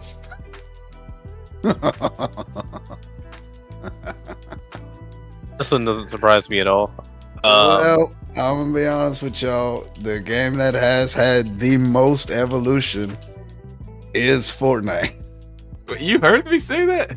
Damn it, I didn't say Oh, yeah. quiet enough. Nah, I think Helldivers 2, seeing them, because Fortnite kind of adds in a lot of different games, and it does add in new weapons and improves the overall game. So I'll say that they do that. But when it comes to like Helldivers 2, for me, I feel like I'm seeing their original thought from the first game being played out a lot more over time. I honestly think that I actually think both games could never truly end because of just like what they are. But I think when it comes to something more focused, Helldivers 2 does it for me. I just don't think Helldivers has been out long enough. You know, it had like a couple hiccups here or there already. You know, they tried to do the force everyone to make a PlayStation account. Then they had like a couple updates that were really bad. They ended up fixing one of the updates by raising the weapons up.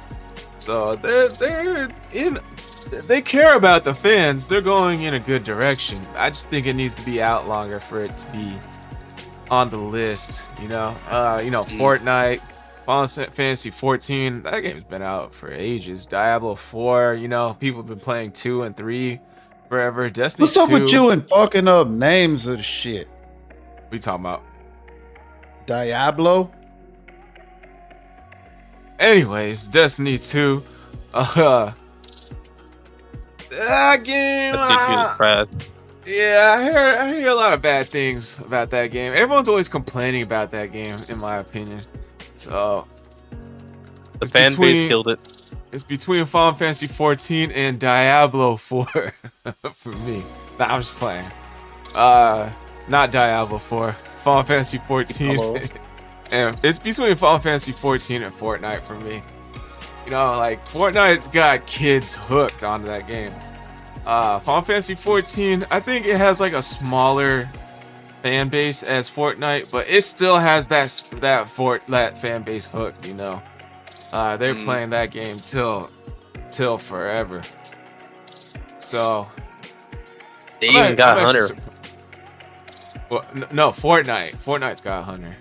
Final Fantasy you got- 14. I Yeah. haven't played Fortnite since I played with Ninja the other night. Oh, that wasn't that long. I was talking No, shit he's not with you that- yeah. guys on that stream. I remember that one. Yeah. Yeah, where were you? You were Well, we talking gotta shit, get you in some didn't hop racetracks. in. Gotta Yeah, get for you real, on some Skull. racetrack, Paul. You want to see how good you race? Camaro, boy. What's up, dirty old plumber? Yeah, that was like 2 days ago. I remember that. I was having fun. Yeah. Like I just remember seeing like 7 Ninja fall off the track, loaded back up, and then Hunter like zooms past him like ah ha ha bitch, and then he falls off the track too. He's like, oh shit. That shit was hella funny. That was that weird ass track Ninja brought us on. Yes. It's good. I got a new one too. I found it. Oh shit. Do we want to go over best community support? That does not surprise me one bit. Fortnite. Everyone talks about that game. Everyone talks about Baldur's Gate 3. That does not surprise me. Bro, they love their fans. They love their fans. I'm telling you. Really? That's not surprising me. Baldur's Gate 3's devs? Yes. Yes. They had gaming itself in a chokehold for a little while. I've heard of that game, but I don't know what it's about. It's D&D basically. In a game. Now I know So- what game's gonna buy soon. Is that the next one since like Baldur's Gate 2 on PlayStation 2? Or did they have other Yeah, ones? this is the most recent. This is the most recent game. Yeah, but it like on Game Pass? since when was the last one? When did that last one come out before this one? 'Cause I remember It's there was a over. Baldur's Gate Dark Alliance like 2 or something like that on PlayStation 2. So is this the first one since then? Like it skipped a whole 2 consoles, systems, generations? Baldur's Gate games. Baldur's Gate 3, Dungeons and Dragons, Dungeons and Dragons Dark Alliance, Baldur's Gate Siege of Dragons Hero 2016. They did an enhanced edition on 2013 of Baldur's Gate 2. Okay, so there were some new ones between then. They did a Baldur's Gate Dark Alliance 2 as well.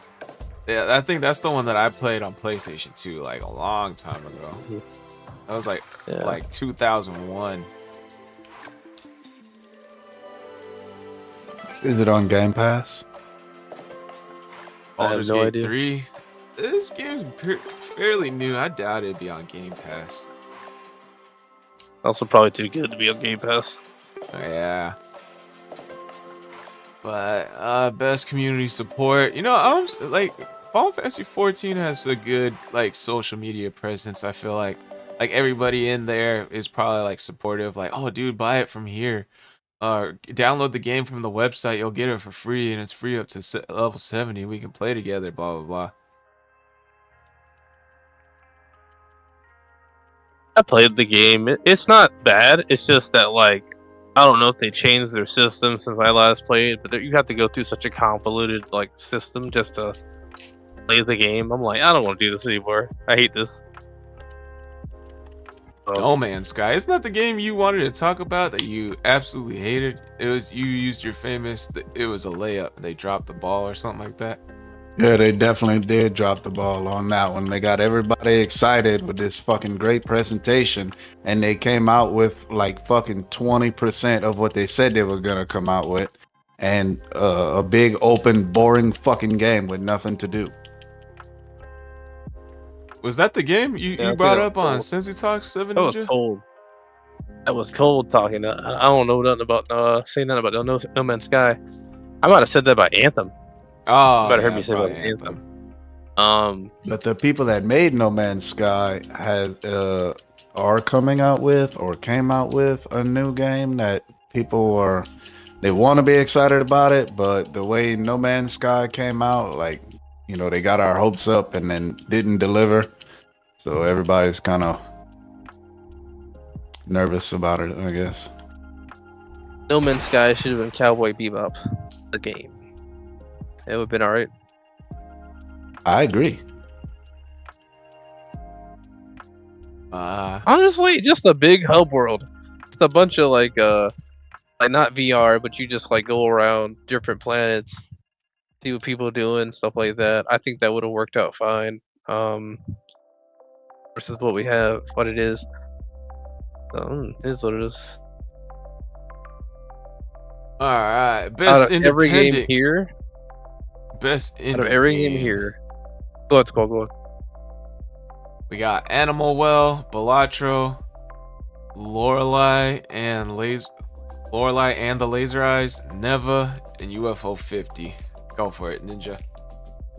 Out of every game here, Balatro is the only one I've been seeing every single day on Rumble and every other location. So it's got to be Balatro. It makes sense to me. I mean, when I was looking at like the clips on I'm not on TikTok. I can say YouTube. Yeah, when I was looking at the clips on YouTube, like Animal Well looked like a pretty cool game. Balatro, I still don't know why it's such a good game and people love that shit. I guess I must have not seen enough clips on it, but I'm hearing lots of good things. They want a shit ton of shit, so fuck it. I know Coke plays it. Man, what you got? One of his streams. Y'all see if we can get Coke back on here one day. Best debut indie game. Animal Well, Balatro, Manor Lords, Pacific Drive, The Plucky Squire. Again, never heard any of these games. Can't give a good input on this. Balatro doesn't surprise me at all. What's up, Stuffy? Welcome in, welcome in. Hold up. Best mobile game. AFK Journey, Balatro, Pokemon trading card game, Wuthering Waves, Zenless Zone Zero. I did not know Zenless Zone Zero and Wuthering Waves was a mobile game. Like, I think all these games are actually decent on the list. I played AFK Journey. I thought it was a cool game. I've been playing Pokemon trading card game Pocket. And I'm thoroughly like enjoying the game because like I got like my coworkers. What kind of name is that? What? Pokemon trading card game Pocket. Well, there's already Pokemon trading card game like on Game Boy Color. So I'm guessing they had to come up with like a different name, I guess. Like, Pocket Monsters is Pokemon, the full word. And then like I guess Pocket because it's a mobile game, so you can put it in your pocket and put it away, or take it out of your pocket and start playing it, I guess. That's kind of what I was thinking it was going with. But yeah, I'm surprised Pokemon trading card game Pocket didn't get it, because I know me and Hunter and maybe you two, Seven Ninja, I'm gonna beat you guys' asses in that game like pretty soon. I'm downloading it right now. You said that earlier. I mean, I could see Pokemon TG something Pocket, TCG Pocket. Yep. Yeah, I'm not even gonna like fucking watch a video on how to play it. I'm gonna just fucking fire it up, and first game I play, I'm gonna beat Squall in it. Oh, dude, you're fucked. Mm, Stuff Central said I'll show you my So- Pocket Monster. Whip it out, dude. pause. But like speaking of Balatro winning this, I think some of this is recency bias because Zenless Zone Zero was a pretty hot topic at one point in time too. Withering Waves, I don't know anything about that. We would not talk about that at all.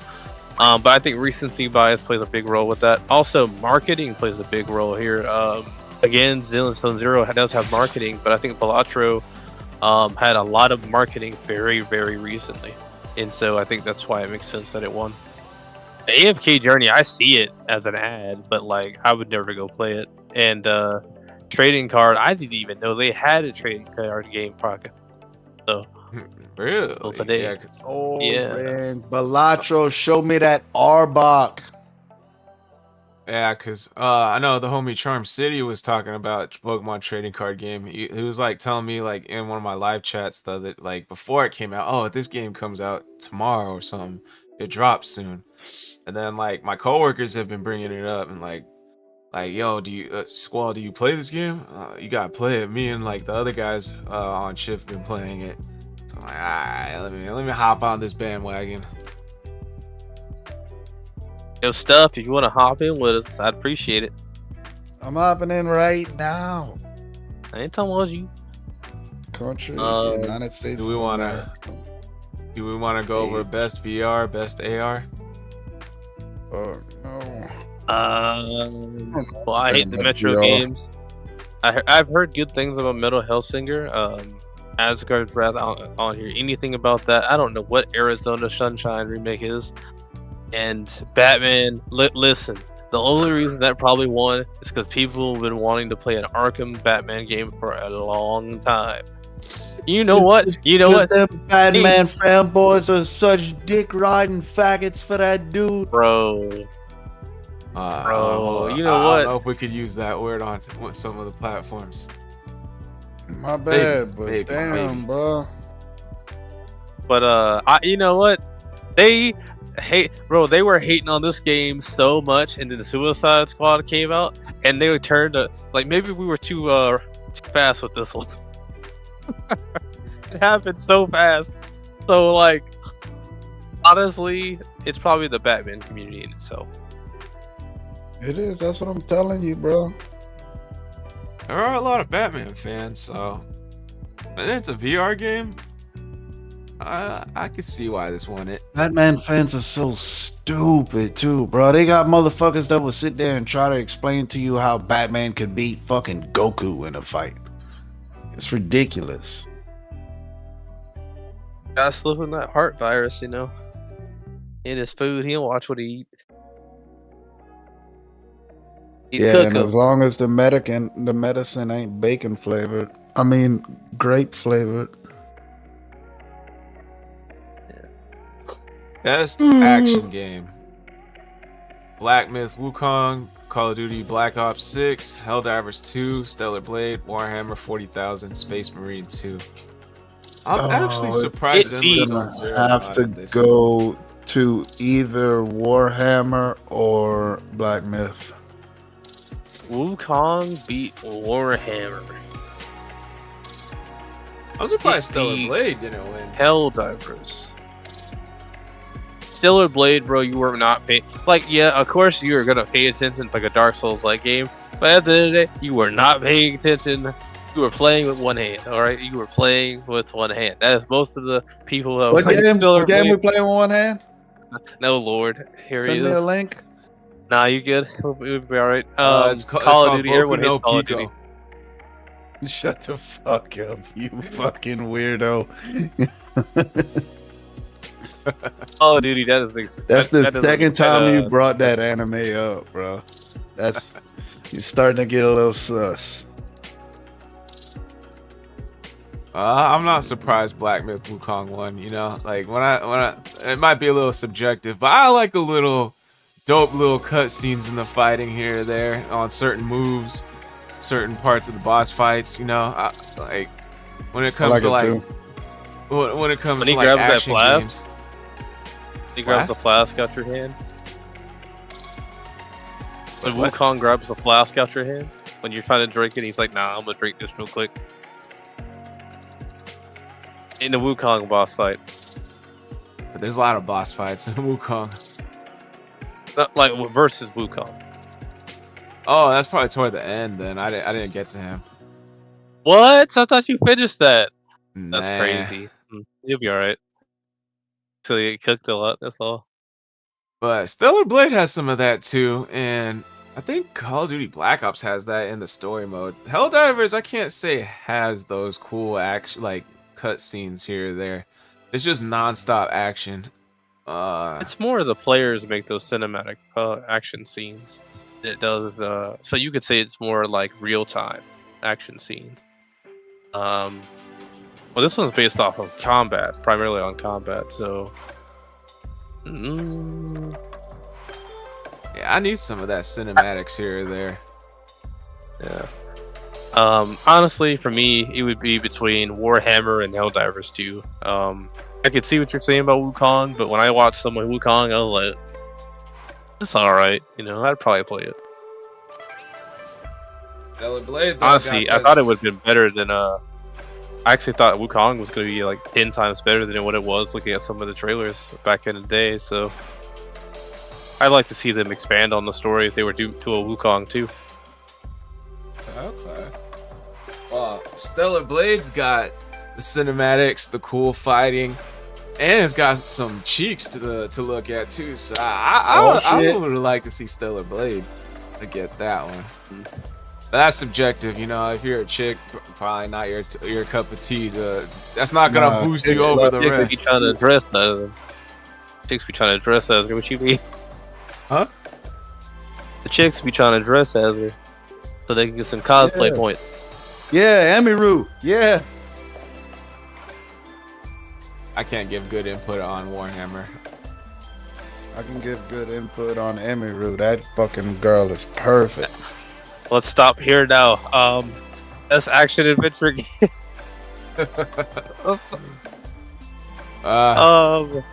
Astrobot, Prince of Persia, The Lost Crown, Silent Hill 2, Star Wars Outlaws, The Legend of Zelda, Echoes of Wisdom.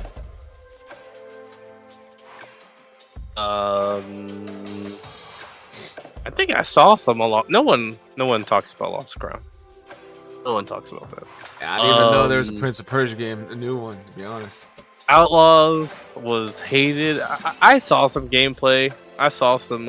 It was not bad. I thought it was pretty cool, but like should it have won this one over Astrobot? I mean, it kind of felt a lot like a little bit different, but somewhat similar to the Jedi Fallen Order and all that. So I'd say, it depends. Legend of Zelda: Echoes of Wisdom. I mean, I don't even feel like this Echoes of Wisdom is anything close to the rest of these games. But then again, Astrobot won, so I don't know. Astrobot had a lot of different things in it too. Like it had a lot of different genres because of all the different games in it. So there's that. I wouldn't count a Legend of Zelda game out. I haven't played it. I've seen a little bit of gameplay. It looked kind of more of like a kiddish 2D side scroller type game. It probably wasn't. It was more 3D, but it gave like those vibes. Astrobot felt like a more vast, vibrant world to explore. From what I've seen someone stream Legend of Zelda. Mm-hmm. So Astrobot's got points in that direction. I think Hunter, you got more input you can give on Star Wars Outlaws than the rest of us. Oh, I didn't get to play it. It's not on Game Pass. Damn, I thought you did play it. No, I played the one with Kyle Kestis.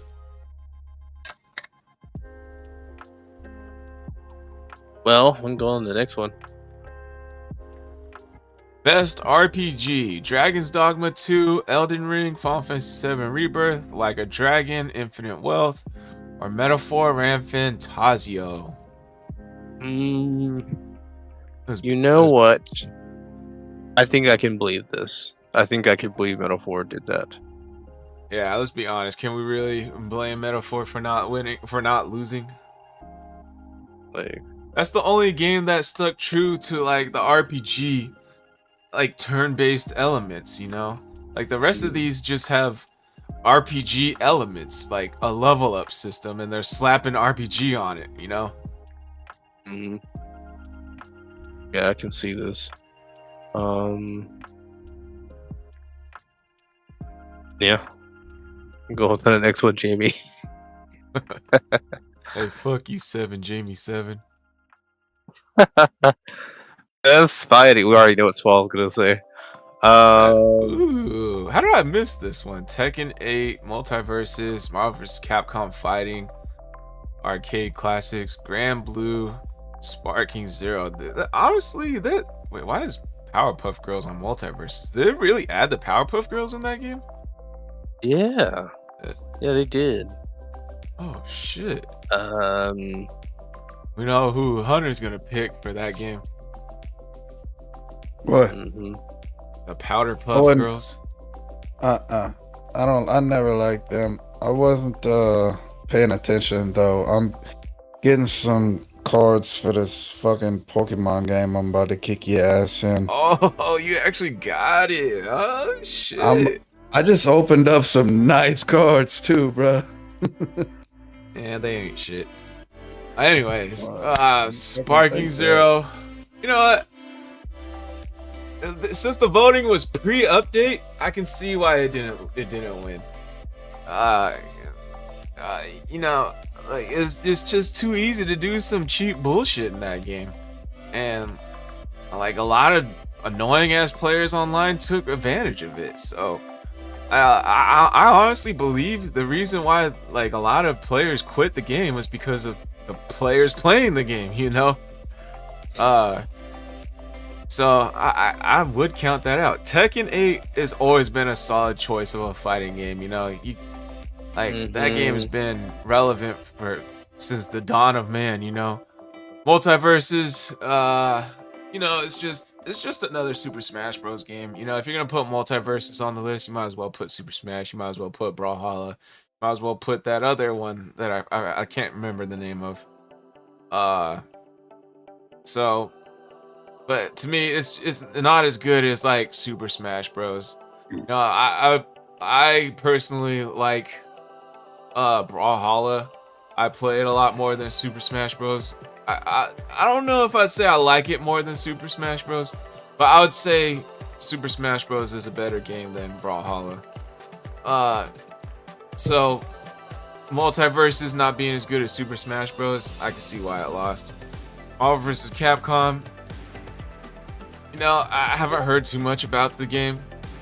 I know Marvel vs. Capcom 2 was like the god of Marvel vs. Capcom games. Grand Blue Fantasy versus Rising. I did see some people stream that game, and that game looks really cool. So, yeah, that's my input. I can't say who would win between Tekken and Fantasy versus Rising. Like if I didn't see the winner was Tekken right before my eyes, you know. Okay, so Tekken always the best. I actually assumed they would win. Marvel vs. Capcom Fighting Collection. Actually, I'm gonna be real with you. I actually thought it would be neck and neck between Marvel vs. Capcom and Tekken, but to see that it's not even lit up at all tells me that Tekken was the overall winner. I think a lot of the newer generation, they played Tekken 8. They probably played some of Marvel vs. Capcom, but it just like, you know, it wasn't hitting the same. And they probably compared it to like Fighter Z or something too. So that might have played a big role. But this doesn't surprise me. Tekken 8's always been solid. Always. Even when it had issues, Tekken's fundamentals has always been solid. Multiverses, like Smash Bros. I don't know. I didn't really think it was the best thing in the world. Yeah. Sparking Zero, like you said, they had issues. Honestly, though, I'm a little surprised it's here. Even though it's like it makes sense for this particular category, I'm a little bit surprised it's here because of the type of game it actually is. The rest of these are very competitive versus this one. I can see the competition, but I wouldn't call it a competitive game. In Grand Blue, I'm surprised it's even in the running. And I'm not saying it's a bad game. I played the one before it, but I'm really surprised it's in the running. All right, next. Charm Best City. family game. What's up, Charm City? Welcome in. Welcome in. Bro, if you want to hang out with us in the podcast, let us know. Best family game. Astrobot, Princess Peach, Super Mario Party Jamboree. What game is that? I never heard of that game before. Oh, Mario Party. That must be the newest one. I did play that. That was pretty fun. I'm surprised Mario Party didn't win. Yeah, I'm Out of surprised too. all the games here, I mean, I know a family game is talking about in general, but like out of all the games here, Mario Party should have won that. Isn't Astrobot a single player game? Quite certain it is. So what? How'd this win? Did everyone who voted just play it at a party with family and just pass the controller every life? It's kind of like how like you have family-friendly channels on YouTube. It's just like this. It's kind of that kind of game where like you don't have to worry about your kids seeing something that you don't want them seeing, and so that's where I believe the best family game came into. It's just that when you're talking about a family game, you're thinking about everyone also playing with you, and so it's kind of surprising this was even on the list at all. But it makes sense for the generalization. See, that's like a cheat code, bro. Like, you put Astrobot in any fucking like list, it's automatically gonna win. Like, I feel like some of the other like options here should have won this one. To be honest, I think Astrobot is a single player game. Let me seven Jamie 7. Pull it up, Jamie. Squall, how do I fight somebody on this game? There's like options on the bottom. The fourth from left, so second from right, is battle. You can choose versus, or you can choose It's solo locked. battle against AI. Then you gotta level up to level 3. Unlocked level 3. You gotta do some of the missions to level up. Astrobot and It does Balacha not got have the rub multiplayer. treatment at the awards. What's the rub treatment? What's I looking up is Astrobot. It's Single. it's single player. It is. It's just straight up single. Yeah.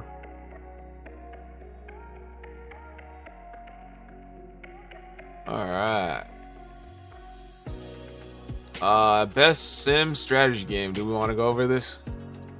I don't know any of these games. I don't know nothing about any of this. I've heard of Frostpunk, but I'd never play it. Best sports racing game.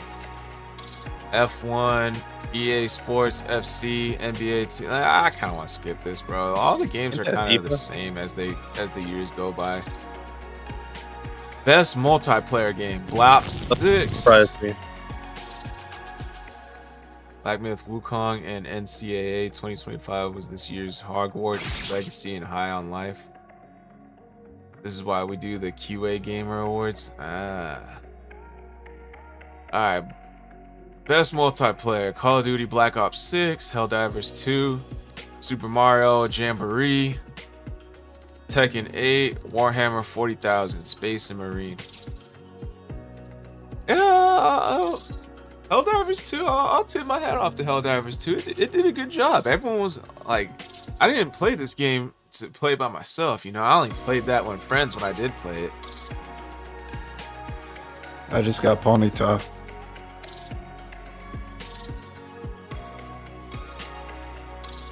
Moving on. You don't have no input, Seven Ninja? It doesn't surprise me at all. Out of all the games here, Helldivers 2 has been quite. I mean, they had issues, but they're strong. They're still strong. Space Marine 2 would be strong too, but I haven't heard anything about Space Marine 2 after the first few weeks. Yeah, for Helldivers, real, I'm man. clear about it.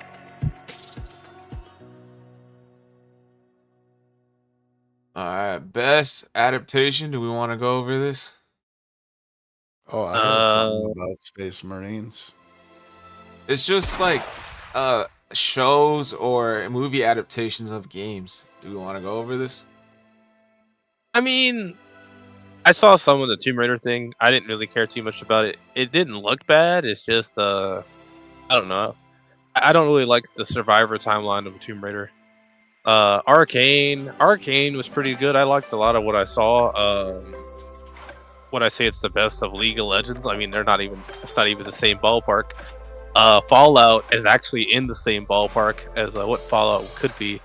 So I think it makes sense for that one. Like a Dragon Yakuza, I didn't play that game like that to really be able to tell you.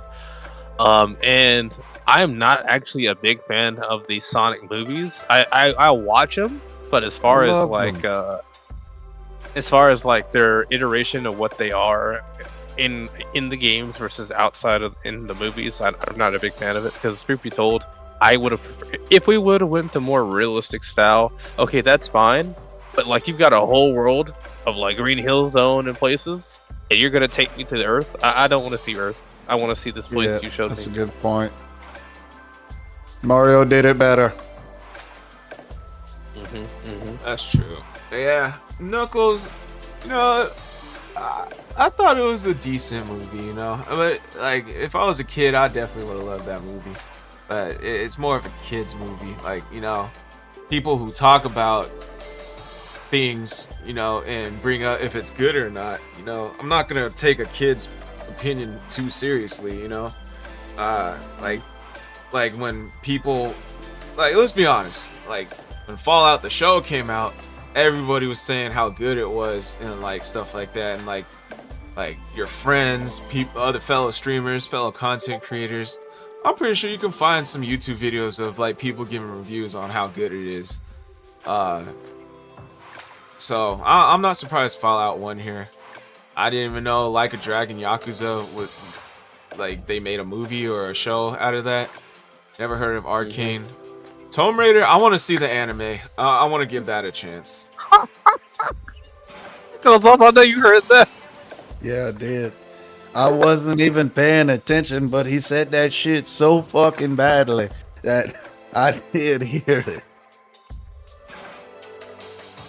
Ain't no way. That fucking dude just said Tomb Raider. Hey, Squall, you ever brush your hair with a comb? Most anticipated game: Death Stranding 2 on the beach, Ghost of Yote, Grand Theft Auto 6, Metroid Prime 4, Theft Auto 6. and Monster Hunter fuck up. Wilds. Dude, we ain't never getting Grand Theft Auto 6, bro. I've been telling y'all, as long as motherfuckers still... We just got an update for GTA 5. You know that? They got new heists that you can do on GTA 5 right now. They're not Just gonna came stop out. making stuff for that Hold game. on. Fuck Seven no. Ninja, did you just hear the way Hunter said Grand Theft Auto? No, I didn't. We heard the way you said Grand Theft Auto. SquallRush. Alright, Um, Hunter Bronx. Sounds a lot better than SquallRush. I'm still surprised that Ghost of Yote is not the most anticipated game. I know Grand Theft Auto is great, but I mean it's just literally a better version of what you already have in Grand Theft Auto 5, and they could literally just upgrade Grand Theft Auto 5, and you already have 6. So I'm surprised it's not Ghost of Yote. I'm not surprised it's with the Grand Theft Auto 6.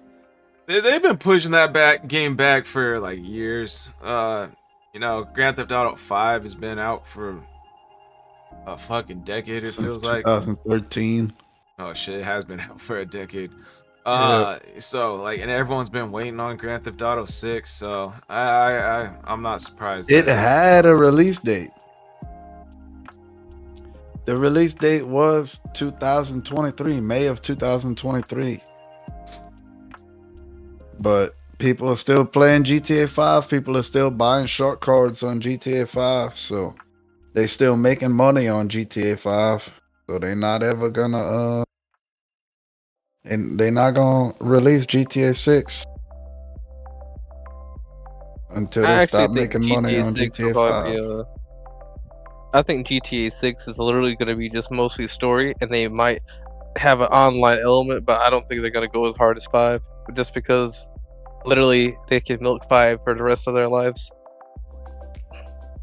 Do we I'm wanna gonna go laugh over- my fucking ass off if it winds up being a cash grab where the game just fucking sucks. Let's be honest. I think it's gonna be a cash grab for sure. By the way they treat it, they're milking the shit out of GTA 5. I don't think Oh, the game's yeah. gonna suck, but I'm definitely thinking it's gonna be a cash grab. There's only one person on here, Squall, that I've seen over 1,000,000 times, and his name is Queso. Okay, and he's the only one. Dip? The dip? Is that what they call Yeah, it? you said queso? Yeah, Queso. Like the dip? No, we're No, the looking over person. content creator of the year. There's Queso, Elijah one. Is that Elijah one? Elijah one? Elo one? Oh, Squall, think you it's- fucked now, dude. I'm level 3. I'm ready to go. I'm about to fuck you up at this game. Techo Gamers, Oh. Typical Gamer, Usada Pecora, I'm not gonna lie. I think Queso I've seen in some clips on like TikTok, YouTube, or Instagram. I'm surprised Tony's not on here. Tony I don't really Chopper. know anyone. I think it's Tony Stansanova. Or something. I have to look it up. But Tony Danza. hold on, bro. Tony. Pull it up, Seven That- Jamie 7. His name is Tony Statobasi. How the hell do you say that? What the hell? Hold up, bro. I'm gonna post it in the text chat, in the voice chat. You can Alright. see what I'm looking at. Charm City said the Tomb Raider There anime you was go. worked out pretty good. Yeah. Tony I'm surprised. Stat up G? I don't know, bro. I don't know how to say that shit. Hang on, let me go check it. Wait, where'd you put it? It's in the text chat, voice chat. Oh, he said worked up, not woked up. Stony took Oh. Tony still dodged. Oh, Tony? Tony's the stuff G. It's the stove, the toast, the toaster. Before? Tony Stratosphere.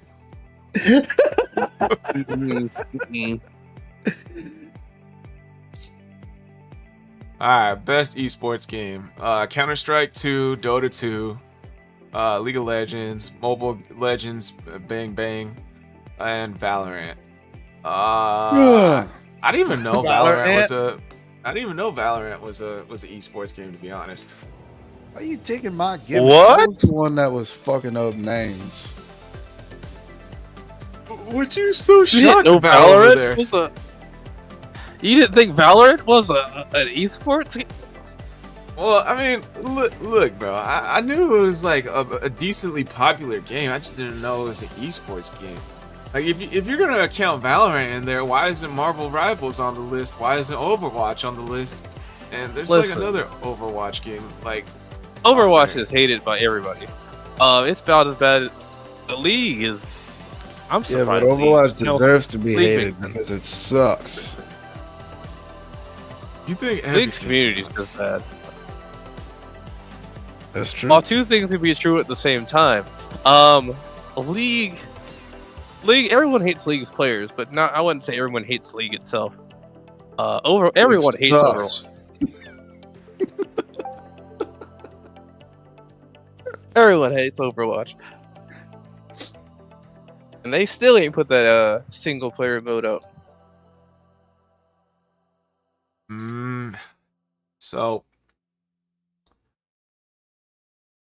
damn, bro. I can't give a good input on this. I haven't heard too much. I do know there's some people still streaming League, so I'll give it that. Best esports athlete. Can you really call the esports an like someone playing these things an athlete? Not at all. You know, here's the thing: it's called esports, so he has to be an athlete because you call a sports person an athlete.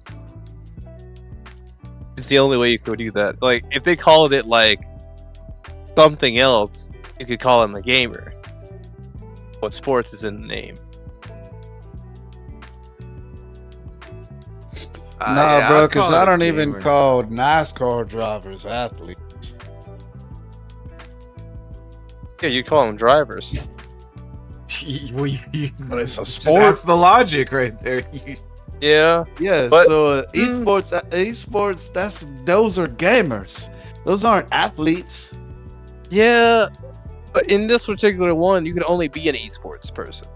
You can only be an esports athlete. You can't be like No. an esports driver. You can can only be an esports esports athlete. gamer. Yeah. Charm said I'll those accept gamer or performer. I will not accept athlete. Charm City said those Think, damn if you're kids gonna ain't doing call no somebody an push-ups. athlete, yeah, if to be able to call like an athlete is a versatile person. Like you can take a fucking quarterback and play one-on-one basketball against him, and you might lose. Like Hey, they're versatile gamers. Yeah, gamers, not athletes. They're not. Hey! You said versatile person. They are versatile gamers. All right. But Listen. all right, well, what I Lady. mean is versatile in other sports. All right, you can Other take games, an athlete from a sport and put him in another sport, and he'll still do good. But if you can take put these a games gamer and put him in like Other a games? football field, No. You said other sports. other sports, yeah, Other games. other sports. Other games. Let me put it this way, yo. Like, I consider myself a pretty nerdy person. I play video games. I watch anime. I consider myself a nerd if you classified me in some way, shape, or form in like one word. My friends told me that I'm technically a jock since I work out. Even though I'm like, but dude, I watch anime and play video games. Like, yeah, but you work out, so you're a jock. So, if you take away working out, sports, anything, I'd be a nerd. Esports is just gaming. They're gamers or nerds, you know? I can't see them as a athlete, you know? Because they're not. Also, I don't know why your friend's calling you a jock because you work out. A jock is an athlete. Going to the gym is not a sport. Well, I Doesn't make do you an play athlete. sports. Oh, well, that's different.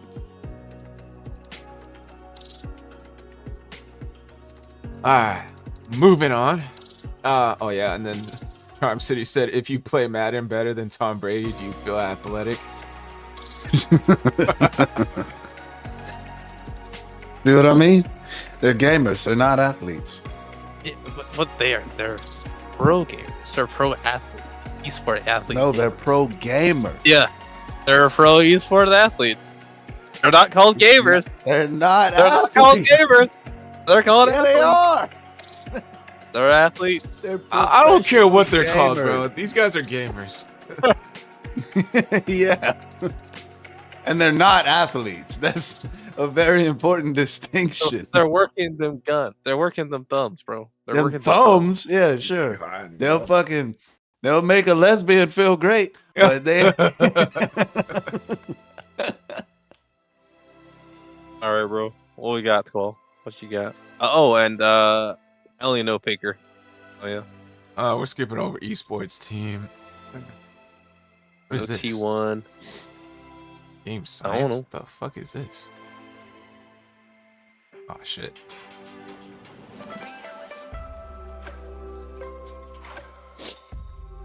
Oh, Game players science. player's voice? What is that? Player's choice? I think players' voices, players themselves choose this thing. And they were trying to like knock down Black Myth Wukong for like a long time, so the players voted this in, and this is what won. It makes sense. Wait, so player's voice is what? People like how I think the popcorn for Rotten Tomatoes is supposed to be the people instead of the critics. So they thought it was like the best. Like, so this is the fans voted for this. I'm guessing. Yeah. How is this different than like game of the year, like as an award? It's not weighted as much. Like like how like they have a lot of the companies go behind everything else, but it's players' voice, which means it's strictly the players themselves.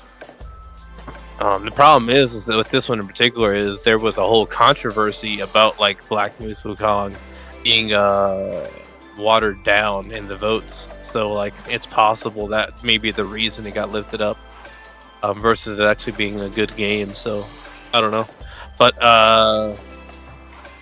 yeah. All right. Well, now on the final topic, game of the year. Astrobot, Balatro, Black Myth Wukong, Elden Ring, Final Fantasy VII Rebirth, Metaphor, and let's be honest, are we shocked at the winner here?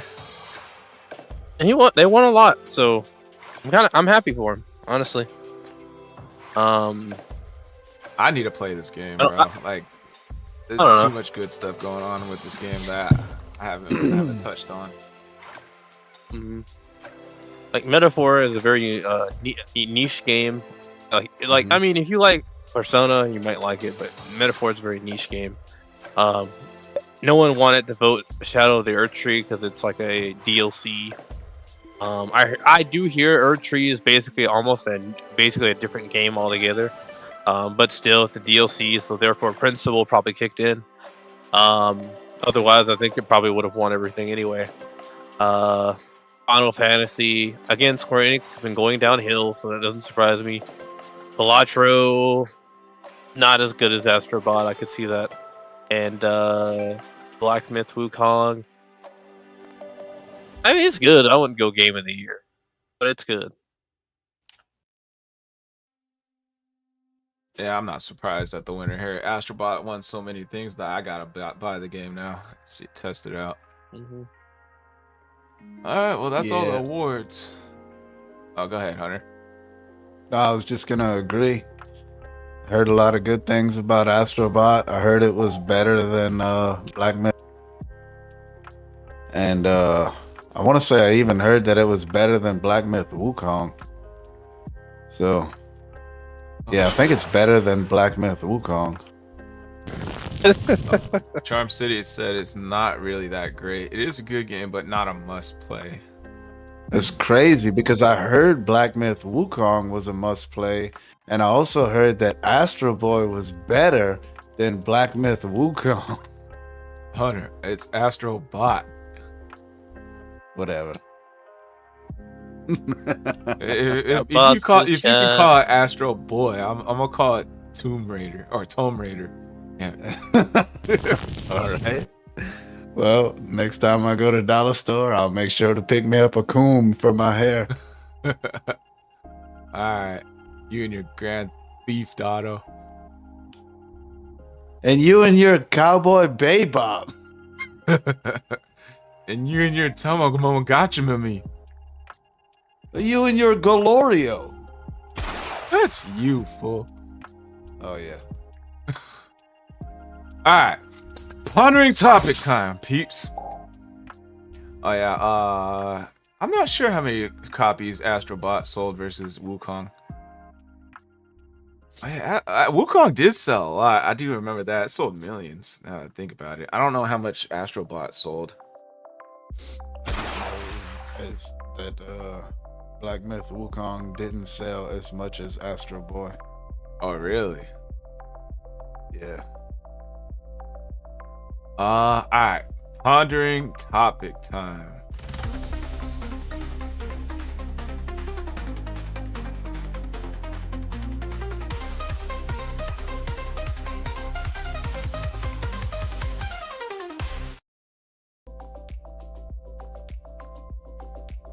Alright. Since we're on the topic of Game of the Year awards, let me close this out. We don't need this anymore. Wukong has almost 4 times Astrobot sales. Oh shit, I almost said Astro Boy. Why is gaming important to you?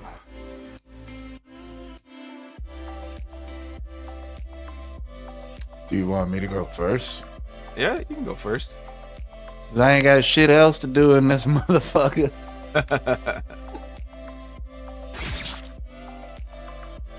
That's that, and it gives me and Artemisia something to do together. So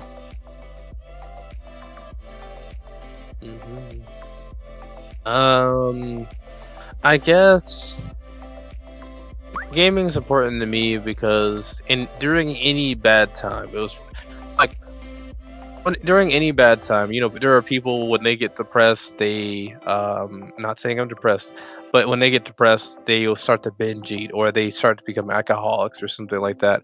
Gaming's probably the smartest choice that anyone could make. During any of my bad times, going onto the game, either hanging out with some friends or just beating up some bad guys for a little while could easily get me through any bad mental state. So I would say that besides that part of it, it's just the idea of exploring worlds that are not my own. At the end of the day, we are on Earth, and Earth can be very beautiful, but Earth can be very bland. And so, seeing something different in a different world, not your own, is pretty good to see. Yeah, and then every now and then, some hero vigilante named Luigi rises up from the shadows and writes ominous words on bullet casings and shoots the CEO of a major company. Are Well, you it's talking also about the thing. that medical CEO thing? Yeah, United Healthcare. Yeah. So, Old sauce in the pan, sounds like.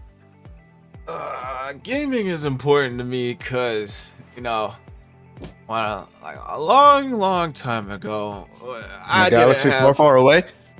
I didn't have many friends, and when I didn't have many friends, I was kind of a loser in like early high school years, or throughout the whole high school. I'm not gonna lie.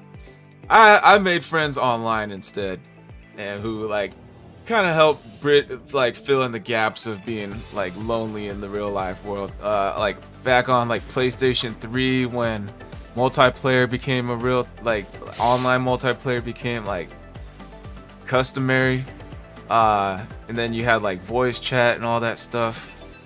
So I mean, I was always already a big gamer. Like since I was a kid, I was playing Mario on the Game Boy. You know, my grandma played Tetris. You know, and you want to play whatever the adults are playing. You know, then like back then, your parents just got you some video games to leave them alone. So I had a shit ton of games to play and a shit load of free time to play the games.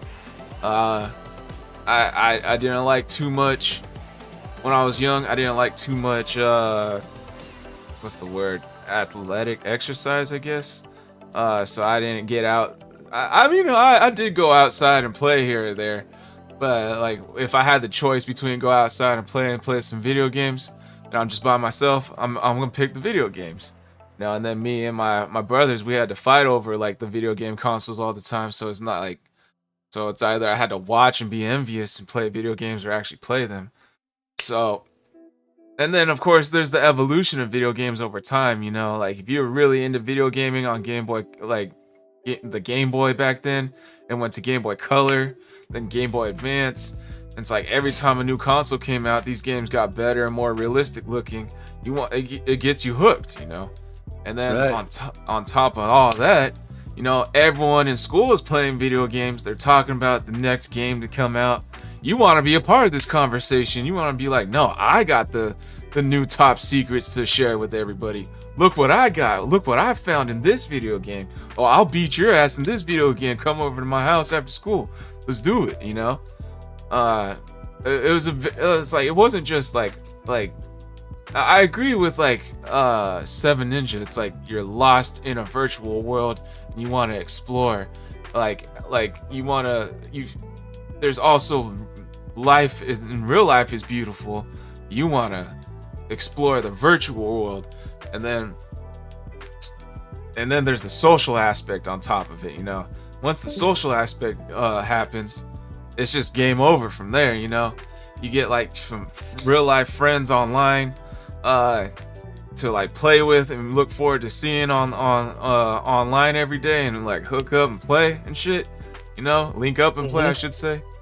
Like it's a wrap, bro. Like I remember when I got addicted to Resistance Fallen Man on PS3, I got addicted because of the homeboys I was looking forward to playing with every day, you know. That like just linking up with them. Like I think from like when I was like a teenager, I was like on the surface, I was probably like a quiet, like bland kid. But like when I hopped on Resistance Fallen Man with the boys, I was just like loud, joking, talking shit, the whole 9 yards when I was playing that game, you know. So to me, the gaming is pretty important.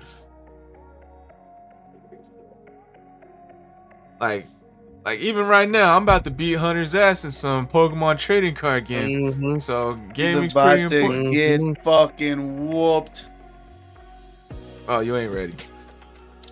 Oh no, trust me. I'm going. Boy, you know you gotta fucking stream that. slaughter. Ninja, I'm gonna beat him up so bad in this game, he's gonna delete the fucking game. I'm gonna record it. I'm gonna screen record it.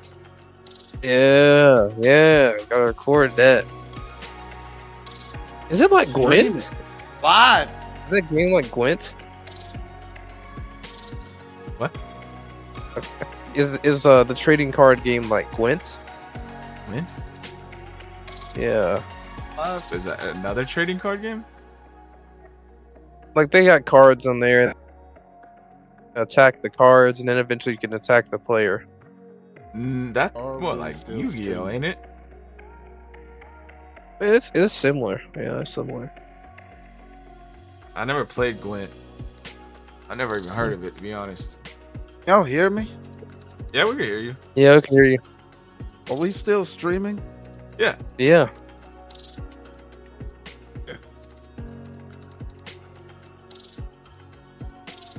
Yeah, we're still on the why gaming is so important.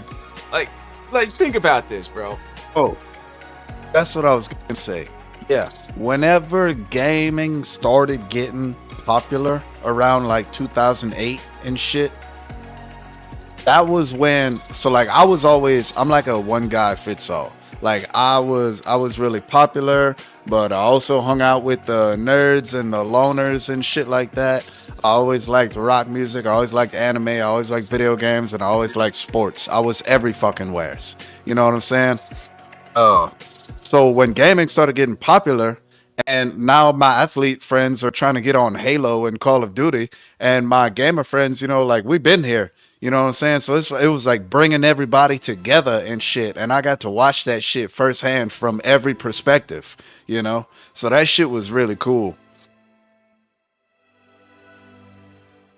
Yeah, I agree with that. And then we all lost our bitches. No, there was no more such thing as girls anymore. It was just video games.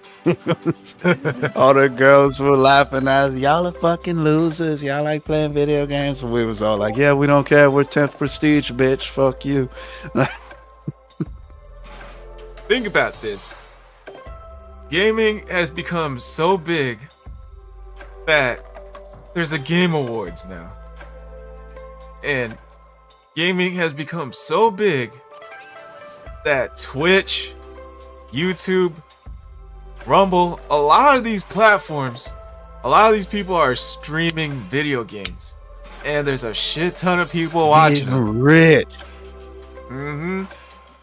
There's esports now. People are taking Yeah, gaming with to the gamers. highest level. I agree with you, Hunter, for once. With gamers. But like it's like that's how important it's gotten lately. It's a big impact on a lot of people's lives. I would say, like there's even points in my life where I'll probably like stop playing some video games. I always come back to it, you know, like right now I'm like, this is probably like one of the most like hugest times I've been putting time into gaming, like this past year ish. But you know, like I'm watching people stream some video games, and it I'm also liking the makes games. like great traditions. Like I've seen plenty TikTok videos of like people will like as soon as their baby learns how to crawl, they'll go buy like plushie toys of a Charmander, Squirtle, and Bulbasaur, and they'll line them up and like they're, you know, which one is he gonna choose for his first, you know what I'm saying? Like all that shit. That's without gaming, bro. Without gaming, this world would athletes. suck. Without gamers playing video games. All right. Here's the real question, though. Who Hang y'all on. picking? If hold on, they got fucking like professional cooking and shit. Are those chefs athletes, Ninja? Professional Have chefs. cooking They're professional competitions. chefs. They're professional chefs. I Also, a think professional chef is just a chef, but a professional gamer somehow suddenly becomes an athlete. Because it's called esports. I- No, I It's think cooking sports. I think fucking There's Ninja. there's real sport competitions of cooking. I think They're Ninja's just e-athletes. trolling at this point. Ninja's just being stubborn. Let me see if I can change Seven Ninja's nickname to Seven Troll 7. Stubborn Ninja 7.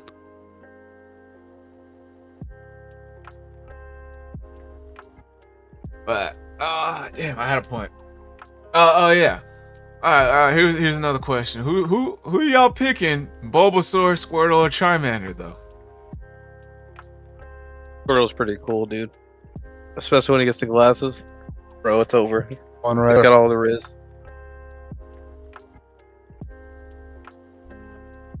What about you, Hunter?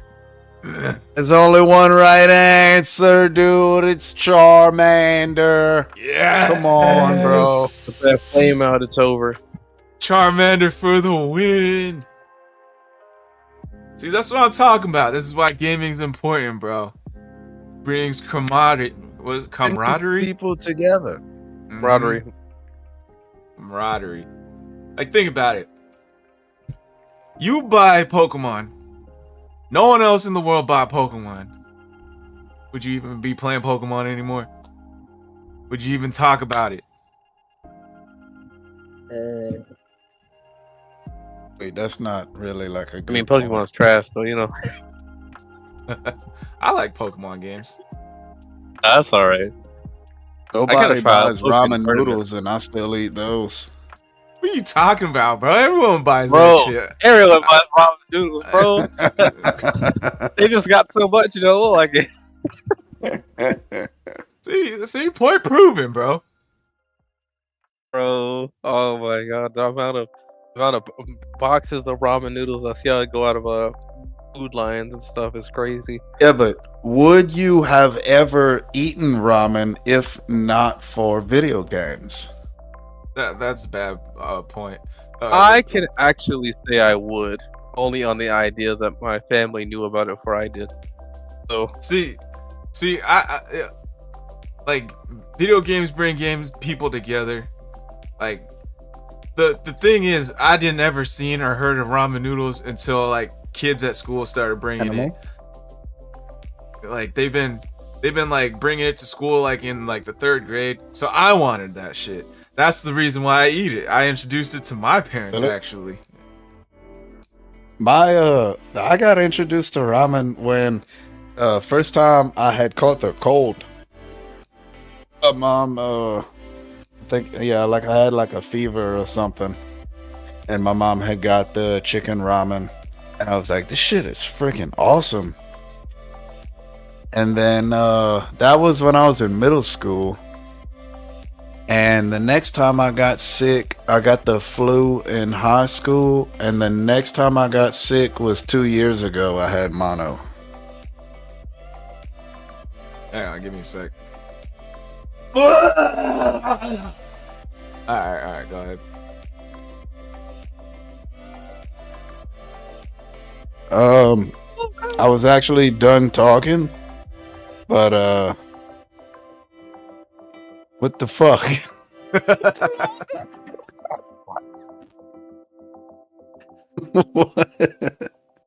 What was the point of that?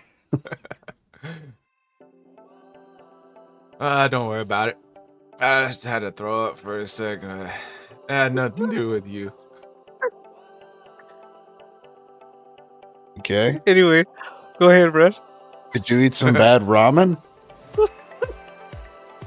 Are we talking about ramen? You should probably pull it up on Twitter. What's y'all favorite flavor ramen? Beef. I'm more of a chicken flavor. Sometimes shrimp. Eve. It don't taste like anything. You are. What the fuck, bro? What? Eve don't taste like anything, bro. I don't know. Seven Ninja Fuck is is on one today. Who are you talking to? Seven Ninja said I'm talking beef to- don't taste like anything. It's like fucking beef to me. Nah. I'm gonna need some beef. What you mean? I'm Oh, gonna bro. need some beef. Dude, I'm telling you right now, bro. You cook some beef ramen noodles. If you cook them like to where like you crush them up instead of like leaving it whole, and then you just might put be enough illegal. water. If you put just enough water to where it reaches the surface of the noodles, and then you mix in the seasoning before, and then you put it in the microwave for 5 minutes. Mhm. If you cook the beef ones like that, it comes out really good. And if you mix it with like some ground meat and shit like that, oh man, it's the fucking shit, dog. I'm telling you, that's the best way to Add a eat little the butter, beef bro? ones. Add Yeah, a little butter. See, to I- ramen. I did time, bro. I did time. Some people tell me I did a lot of time, but I didn't. I only did 3 years. A lot to me. That's why you were in They the got- recipes, bro. That's what I'm saying. They got plenty people that I was really tight with that are still locked up. Like that's why I don't say I did a lot of time. You know what I mean? But yeah, Well, I don't- we learned I- some shit about ramen. There was wanna I didn't Yeah. know I didn't know that there was so many ramen flavors, dude. I don't know if y'all realized, but we had on one of our commissary sheets, we had 16 different flavors of fucking ramen that we could have chose from. Yeah, there's a And- mushroom flavor. And Oh, really? I thought that was interesting. And so I got it, hated the taste, gave it to a friend. Some bully came up and was like, let me get some of that shit. And so he grabbed Who some. the fuck gives away half a cooked ramen? No, it wasn't cooked. We did it the break it down in the bag, and then like you pour the salt in there and just eat it like chips style. Oh, And you then- dry ate it. Yeah, so then like some bully came up to him and like grabbed some. I swear I saw him put it in his mouth, spit it out as he was walking away, bro. You didn't beat him up? It wasn't mine. I gave it to some other kid. It was your boy. You said it was your friend. I gave him some would've shitty ass. jumped that They weren't that fucking close, noodles. bro. They weren't that close. I gave him some That's shit all, noodles. Could have been close after that. Fuck that. I'd have jumped him. I'd have been I like, just hey, gave it, bro. motherfucker. I just gave it to the Alright, nearest alright, kid I alright. knew. Favorite I'd have brand pointed- of ramen. Wait, what? Oh, fuck it. Wait, I didn't Favorite say mine, brand of dude. wrap. My favorite flavor is the roasted chicken, bro. I've I had don't it. know It's what pretty good. favorite brand, to be honest. I thought we were talking about top ramen this whole time. I mean, there is top ramen. There's also I don't Maruchan. really notice a difference. I don't know. I don't know the difference between those two. I don't know the brands, both of but them there ain't are some real. fire ones. I like those I still gotta fucking try low Chin. main ones. That's like $1 per thing, and they come in like a little black tray, and it's flat. You know what I'm talking about? Chow mein, lo mein, whatever. Yes. think I Comes know with what a you're sauce. I wouldn't call that ramen though. I don't think it is. I think it's lo mein. I think that's why they call it that. There is one brand from Costco of ramen I really like. I just don't know what it's called. How Costco? is brand. Costco? I hear good things about Costco. Costco's great. My mom's a member over there. I went over there. That place is fucking. There is no other place in the world like a Costco. That's the only way to describe it. You just gotta, if you want to know what it's like, you gotta go yourself. I'm telling you, It's cool. it's definitely the only place in America that you can go get a fucking hot dog with chili and a Pepsi for $1.50. I think it's a hot dog for $1.50. I can't remember if like the drink costs more, but Oh. definitely it's expensive, but you get your money's worth because they give you like bulk stuff, you know. So you're gonna. I don't expect to spend anything less than 100 when I go into one of those. It's not Gotcha. expensive. That's the whole point of Costco. That's why you have a membership, because they sell it for like the fucking minimum that they can. Like a lot of the items that they sell, they actually don't make profit on the sale. because they do make profit on the membership fee. I could see that. You probably didn't get the premium. Probably didn't get that premium membership. I know Well- there's like 2 tiers of it. Well, it's like it's expensive because they sell in bulk. Like you gotta buy like 5. Like if you want to buy like a pack of sausages, Right. you're buying like five packs. Like there's no single packs in there. But yeah, in that aspect, I could see. But what I mean is like, okay, a store buys things from a factory. All right, so let's say they buy like fucking Lay's potato chips, and let's say one bag for them is 5 cents, but then they turn around and sell it to you for 99 cents. Well, Costco is selling that bag for like 25 cents. They're not making as much profit on the sale as these other stores because their shoppers buy memberships to shop there. That was the point of the memberships in the first place. Whenever they made Costco the first time, that's No, why I they did hear it like ya. that. I hear you. Like if I was to buy like a single pack somewhere else, it would definitely be a lot more expensive. Like when you're looking at like a 5-pack of sausages for like 30, it would probably be like 10 for a single pack somewhere else, you know. And like some of this stuff is like good quality shit, you know, like higher, more organic, more healthy for you and stuff like that. Right. Has anyone been to Buc-ee's yet? Never heard of that store. Yeah. Here, Buc-ee's. is Yeah, I've been amazing. to Buc-ee's a few times. I went I've stopped at Buc-ee's on the way home from a bachelor party with some friends of mine. And in like the middle of the store, there was this like circular counter with some workers inside of it, and you could like order certain types of foods, and I wanted a bacon, egg, and cheese and sausage biscuit. And so she made it, and then she was like, you gotta go buy it at the cash register, which is like way the fuck away, and we were still shopping.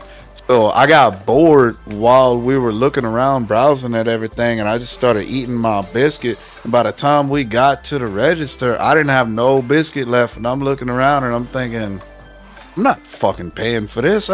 There's nothing here. What am I gonna tell her I'm paying for? I just threw the wrapper away and walked out. They got him on camera. He's done. You can't walk to another Buc-ee's ever again. He's cooked. He's cooked for life. Just like that biscuit was. Alrighty, peeps. I think this is a good spot to end it. So outros. Plug your socials, announcements, favorite part of the podcast. And the outro question will be, what's a good old game from your childhood? So I am SquallRush. Check out the link tree in my description, wherever you're watching, or in my bio. I got a secondary link tree for my backup accounts, so check those out. Let's see. I got the Buy Me a Coffee account, so if you want to support your boy on there, you can. And the announcements is the same one from earlier. I got the new updates from Sparking Zero. Me and the homie DT Dub checked those out, and I recorded the whole thing and edited it into a video. So check it out on Rumble and YouTube. See, favorite part of the podcast. I enjoyed going over the gaming awards. Just talking about like our experiences and our knowledge of the game into different aspects. Let's see, and then a good game from my childhood. I really enjoyed Super Mario Bros. On the Game Boy Color. No, regular Game Boy, before there was color. I remember playing that a lot as a kid. I think 7 Ninja. Go for it. 7 Ninja 7. You can find me on Rumble, Game Joe, and MeWe. I enjoyed the podcast, specifically when we were not talking about Cowboy Bebop. I enjoyed that particular moment.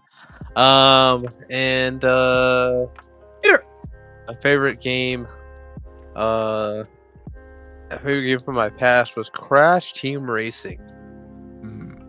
Interesting choice. Any announcements? You got any videos you cooking up? I'll probably be playing the finals for the coming days. I still need to get that Dan to Dan episode out. And I looked at an anime called Look Back. It was a movie talking about focusing too hard on your career as well as enjoying the time with others. All right. Pretty good. Hunter Bronx. Cold sauce. What's up, everybody? My name is Hunter. You can find me on TikTok at Hunter on Tick. I'm the most handsome man on this podcast. I'm the most handsome man. Why you always lying? I'm the most handsome man in the world. I'm the most handsome man in the galaxy. Why you always lying? I'm the most handsome man in your wife's dreams. Why the fuck you lying? Why you always lying? Oh shit. Here we go again. He's done for. Squall's jealous as a motherfucker. Also, I do happen to be the guy that Squall is scared to play in Pokemon TCGP because, I mean, I accepted this friend request about 10 fucking minutes ago and I ain't got no challenges yet. I don't know what the fuck, I don't know what he's waiting on. But my favorite part of the podcast tonight was when we was talking about Cowboy Bebop and Oh Lord, big word. The brain drop got him.